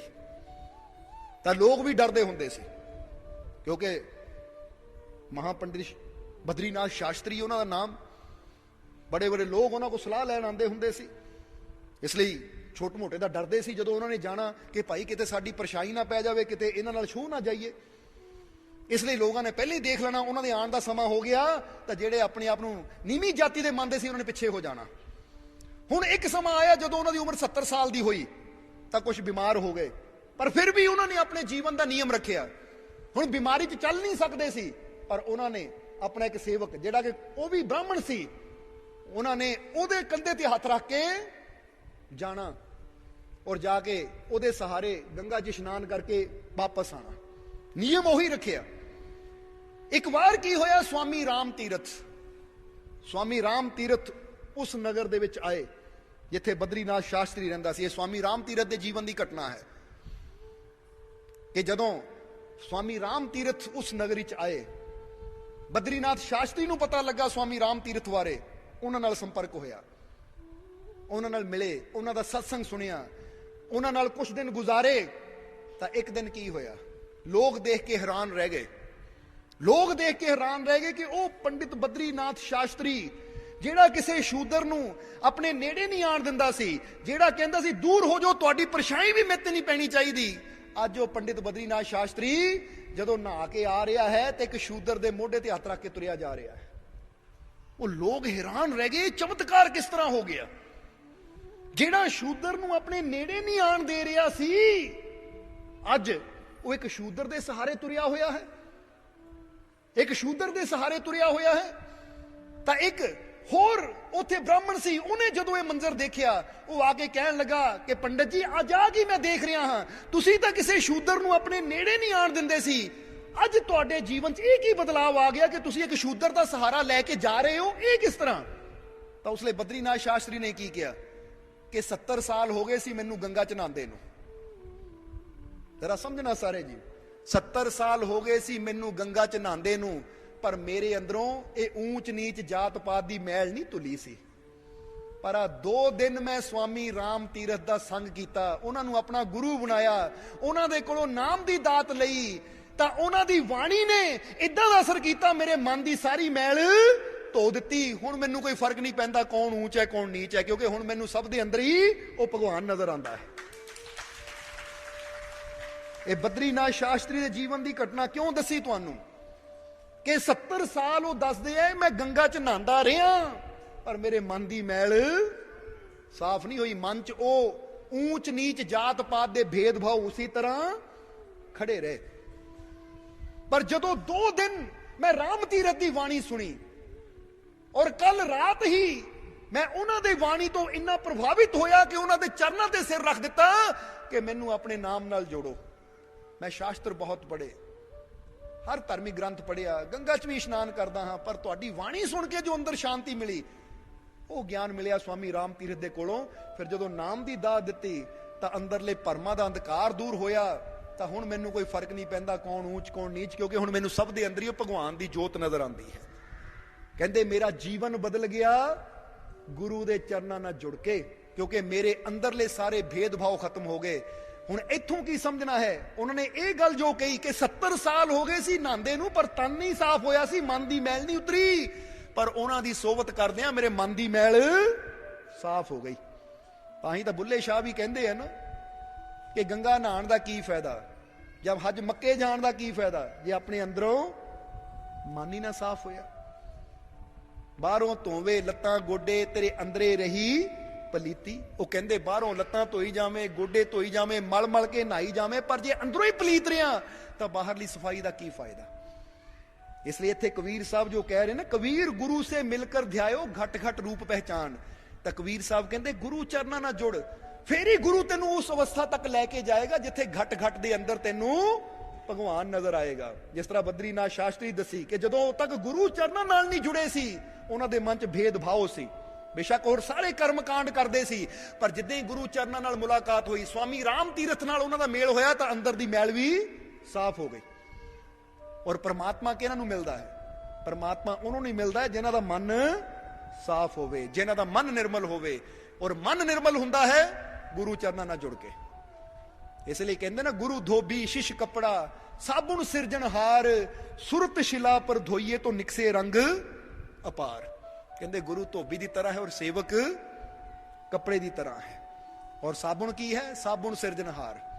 ਜਿਸ ਤਰ੍ਹਾਂ ਹੀ ਪੱਥਰ ਤੇ ਕੱਪੜਾ ਰੱਖ ਕੇ ਉਹਨੂੰ ਫਿਰ ਸਾਬੁਣ ਲਾ ਕੇ ਧੋਂਦੇ ਆ, ਤਾਂ ਕਬੀਰ ਸਾਹਿਬ ਦੱਸਦੇ ਹੈ ਕਿ ਇੱਥੇ ਸੇਵਕ ਕੱਪੜਾ ਹੈ, ਗੁਰੂ ਧੋਬੀ ਹੈ, ਸਾਬੁਣ ਹੈ ਪ੍ਰਮਾਤਮਾ ਦਾ ਨਾਮ, ਔਰ ਸੁਰਤੀ ਰੂਪੀ ਸ਼ਿਲਾ ਤੇ ਰੱਖ ਕੇ ਜਦੋਂ ਸਤਿਗੁਰ ਸੇਵਕ ਰੂਪੀ ਕੱਪੜੇ ਨੂੰ ਧੋਂਦਾ ਹੈ ਤਾਂ ਉਹਦੇ ਅੰਦਰਲੀ ਸਾਰੀ ਮੈਲ ਨੂੰ ਸਾਫ਼ ਕਰ ਦਿੰਦਾ ਹੈ। ਇਸ ਲਈ ਅਗਰ ਅਸੀਂ ਵੀ ਚਾਹੁੰਦੇ ਹਾਂ ਉਹ ਪ੍ਰਮਾਤਮਾ ਦੀ ਜੋਤ ਘਟ ਘਟ ਰੂਪ ਪਹਿਚਾਨ, ਤਾਂ ਫਿਰ ਅਸੀਂ ਆਪਣੇ ਅੰਦਰ ਦੀ ਮੈਲ ਨੂੰ ਜਦੋਂ ਧੋਵਾਂਗੇ, ਆਪਣੇ ਅੰਦਰ ਦੀ ਸਫਾਈ ਜਦੋਂ ਕਰਾਂਗੇ, ਤਾਂ ਫੇਰ ਹੀ ਸਾਡੇ ਅੰਦਰ ਵੀ ਉਹ ਦ੍ਰਿਸ਼ਟੀ ਆਏਗੀ ਕਿ ਅਸੀਂ ਹਰ ਜਗ੍ਹਾ ਆਪਣੇ ਪ੍ਰਭੂ ਨੂੰ ਪਹਿਚਾਨ ਸਕਦੇ ਹਾਂ। ਔਰ ਇਹਦੇ ਵਾਸਤੇ ਜ਼ਰੂਰੀ ਹੈ ਸਤਸੰਗ, ਇਹਦੇ ਵਾਸਤੇ ਜ਼ਰੂਰੀ ਹੈ ਗੁਰੂ ਦੇ ਚਰਨਾਂ ਨਾਲ ਜੁੜਨਾ। ਇਸ ਲਈ ਬਦਰੀਨਾਥ ਸ਼ਾਸਤਰੀ ਜੀ ਨੇ ਜਿਸ ਤਰ੍ਹਾਂ ਕਿਹਾ ਕਿ 70 ਸਾਲ ਮੈਂ ਗੰਗਾ 'ਚ ਨਹਾਤਾ ਪਰ ਮੇਰੇ ਭਰਮ ਦੂਰ ਨਹੀਂ ਹੋਏ, ਮੇਰੇ ਅੰਦਰੋਂ ਭੁਲੇਖੇ ਦੂਰ ਨਹੀਂ ਹੋਏ, ਪਰ ਸਵਾਮੀ ਰਾਮ ਤੀਰਥ ਦੀ ਸੋਭਤ ਮਿਲਦਿਆਂ ਹੀ ਉਹਨਾਂ ਦੇ ਸ਼ਬਦ ਨਾਲ ਜੁੜਦੇ ਮੇਰੇ ਅੰਦਰ ਦੀ ਮੈਲ ਧੁੱਲ ਗਈ, ਸਾਰੀਆਂ ਊਚ ਨੀਚ ਜਾਤ ਪਾਤ ਦੇ ਭੇਦਭਾਵ ਖਤਮ ਹੋਵੇ। ਇਹਨੂੰ ਕਹਿ ਦਿੰਦੇ ਆ ਗੁਰੂ ਨਾਲ ਜੁੜਨਾ। ਜਾਂ ਜਿਸ ਤਰ੍ਹਾਂ ਇੱਧਰ ਦਰੋਣ ਦੱਸ ਰਹੇ ਹੈ ਕਿ ਮੈਂ ਡਰ ਕਿਉਂ ਰਿਹਾ ਹਾਂ, ਹੁਣ ਜ਼ਰਾ ਗੌਰ ਕਰਨਾ। ਜੇ ਜੀਵਨ 'ਚ ਤੁਹਾਨੂੰ ਵੀ ਲੱਗਦਾ ਨਾ ਡਰ ਹੈ, ਤੁਹਾਨੂੰ ਵੀ ਕੋਈ ਚਿੰਤਾ ਹੈ, ਤਾਂ ਫਿਰ ਇਹ ਸੋਚੋ ਕਿ ਮੇਰੀ ਸੰਗਤ ਕੈਸੀ ਹੈ। ਆਪਣੀ ਸੰਗਤ ਦਾ ਸੁਧਾਰ ਕਰੀਏ। ਅਸੀਂ ਅਗਰ ਆਪਣੇ ਜੀਵਨ ਦੇ ਵਿੱਚ ਸੰਤਾਂ ਗੁਰੂਆਂ ਰਹਿਬਰਾਂ ਦੀ ਸੰਗਤ ਲੈ ਆਵਾਂਗੇ ਜਾਂ ਆਪਣੇ ਮਾਲਿਕ ਤੇ ਵਿਸ਼ਵਾਸ ਰੱਖਾਂਗੇ ਕਿ ਮੇਰਾ ਮਾਲਿਕ ਹਰ ਪਲ ਹਰ ਘੜੀ ਮੇਰੇ ਨਾਲ ਹੈ, ਫਿਰ ਤਾਂ ਡਰਨ ਦੀ ਕੋਈ ਸਾਨੂੰ ਜ਼ਰੂਰਤ ਨਹੀਂ ਹੈ। ਇਸ ਲਈ ਜੇ ਅਰਜੁਨ ਦੀ ਜ਼ਿੰਦਗੀ ਨੂੰ ਦੇਖਿਆ ਜਾਵੇ ਤਾਂ ਅਰਜੁਨ ਨਹੀਂ ਡਰ ਰਿਹਾ ਸੀ। ਬੇਸ਼ੱਕ ਸਾਹਮਣੇ ਦਰੋਣ ਸੀ, ਭੀਸ਼ਮ ਪਿਤਾਮਾ ਸੀ, ਅਰਜੁਨ ਨਹੀਂ ਡਰ ਰਿਹਾ ਸੀ, ਕਿਉਂਕਿ ਅਰਜੁਨ ਨੂੰ ਪਤਾ ਹੈ ਕਿ ਮੈਂ ਸੱਚ ਦੇ ਰਸਤੇ, ਤਾਂ ਮੇਰੇ ਨਾਲ ਮੇਰੇ ਸਾਰਥੀ ਕੌਣ ਹੈ। ਇसी तरह इंसान भी अपने जीवन के रथ की अगर वाग यानी अपने रथ की लगाम अगर अपने सतगुर के हथ दे देवे, उस मालिक के हथ दे देवे, तो फिर इंसान नूं भी डरन की कोई जरूरत नहीं रह जाती। क्योंकि कहते हैं जिस तरह कबीर साहब ने कहा है कि जो कुछ है सो तेरा, जो इंसान उहदे हवाले कर दिंदा है, तो जो जीवन उहदे हवाले कर दिता, तो फिर साडे जीवन नूं उसे दिशा च लैके जाएगा जिथे कामयाबी होएगी, सफलता होएगी, खुशी होएगी। इसलिए आओ, जे जीवन च खुशी चाहिए है, जीवन च आनंद चाहिए है, तो फिर बस अच्छी संगत करिए, अच्छियां दी सोबत करिए, जुड़िए गुरुआं रहबरां दे चरनां दे नाल, ताकि साडे जीवन च ओ परमानंद आवे, साडे जीवन च ओ परम शांति आवे। और जिस तरह असीं पहले ही दसिया कि हर ज्ञान व्यर्थ है, बस अंदर प्रेम होना जरूरी है। प्रेम तो बिना कबीर साहब कहते तू जिन्ना मर्जी ज्ञान इकट्ठा कर लै, वो व्यर्थ है। हाँ, ज्ञान की जरूरत है। जिदा बंदा कह ले गड्डी लै ली पर ड्राइवर नहीं है, तो ड्राइवर तो बिना गड्डी भी व्यर्थ है।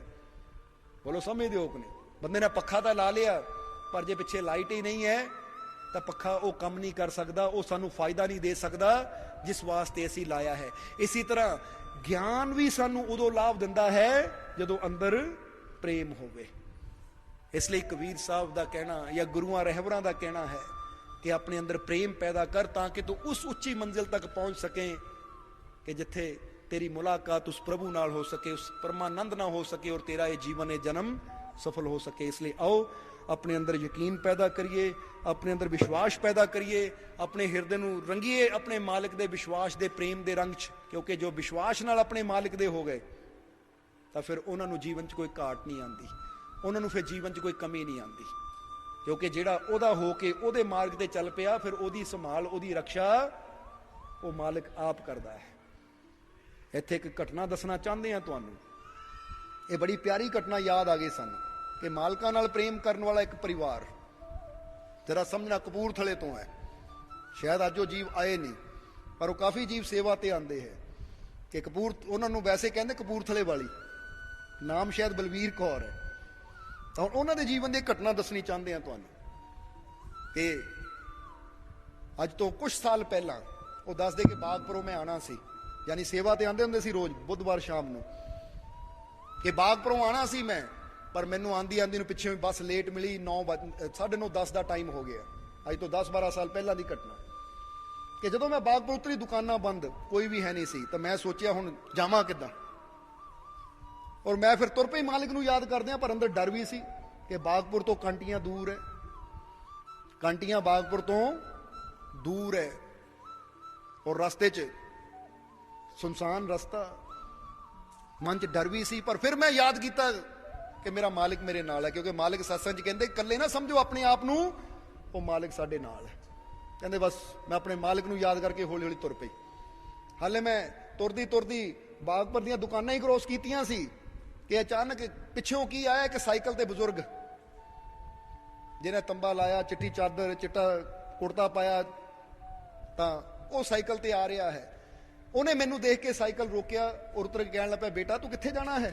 तो उन्हें कहा कि बापू जी मैं कंटियां जाना है, दरबार ते जाना है। वो कहता अच्छा चल मैं भी उधर ही जा रहा हाँ, इकट्ठे गल्लां बातां करते चलते। ਹੁਣ ਜ਼ਰਾ ਸਮਝਣਾ ਸਾਰੇ ਜੀ, ਇਹ ਸੱਚੀ ਘਟਨਾ ਦੱਸ ਰਹੇ ਹਾਂ। ਜੇ ਇਸ ਵੇਲੇ ਇੱਥੇ ਹੁੰਦੇ ਤਾਂ ਸ਼ਾਇਦ ਉਹਨਾਂ ਨੂੰ ਖੜੇ ਕਰ ਦੇਣਾ ਸੀ ਅਸੀਂ।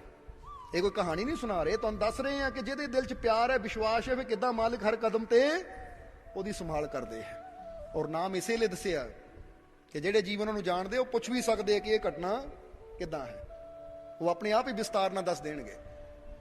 ਉਹ ਦੱਸਦੇ ਮੈਂ ਚਲਦੀ ਗਈ ਚਲਦੇ ਚਲਦੇ ਗੱਲਾਂ ਬਾਤਾਂ ਕਰਦੇ ਬਜ਼ੁਰਗ ਨਾਲ ਸਾਈਕਲ ਉਹਨਾਂ ਫਿਰ ਯਾਨੀ ਨਾਲ ਸਾਈਕਲ ਤੋਰਿਆ ਹੈ ਤਾਂ ਨਾਲ ਗੱਲਬਾਤ ਕਰਦੇ ਕਰਦੇ ਅਸੀਂ ਨਹਿਰ ਤੋਂ ਅੱਗੇ ਆ ਗਏ। ਜੋ ਰਸਤੇ 'ਚ ਨਹਿਰ ਆਂਦੀ ਤੁਸੀਂ ਦੇਖਿਆ ਵੀ ਕਰਦੇ ਕਰਦੇ ਆ ਕਾਂਟੀਆਂ ਦੀ ਫੈਕਟਰੀ ਹੈ। ਕਹਿੰਦੇ ਫੈਕਟਰੀ ਦੇ ਕੋਲ ਆ ਗਏ ਤਾਂ ਫੈਕਟਰੀ ਕੋਲ ਆ ਕੇ ਉਹ ਕਹਿੰਦਾ ਲੈ ਬੇਟਾ ਉਹ ਸਾਹਮਣੇ ਹੁਣ ਕਾਂਟੀਆਂ ਹੈ, ਹੁਣ ਤੂੰ ਚਲੀ ਜਾ।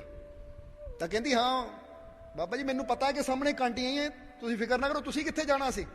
ਉਹ ਕਹਿੰਦਾ ਬਸ ਮੇਰਾ ਪਿੰਡ ਇੱਥੇ ਹੀ ਹੈ, ਤੂੰ ਚੱਲ ਕੋਈ ਨਹੀਂ, ਉਹ ਸਾਹਮਣੇ ਕਾਂਟੀਆਂ ਤੂੰ ਚਲੀ ਜਾ। ਕਹਿੰਦੀ ਮੈਨੂੰ ਪਤਾ ਹੈ, ਫਿਕਰ ਨਾ ਕਰੋ। ਕਹਿੰਦੀ ਮੈਂ ਉੱਧਰ ਦੇਖਿਆ ਬਜ਼ੁਰਗ ਉੱਥੇ ਰੁਕ ਗਿਆ ਸਾਈਕਲ ਤੇ, ਬਜ਼ੁਰਗ ਉੱਥੇ ਸਾਈਕਲ ਤੇ ਰੁਕ ਗਿਆ।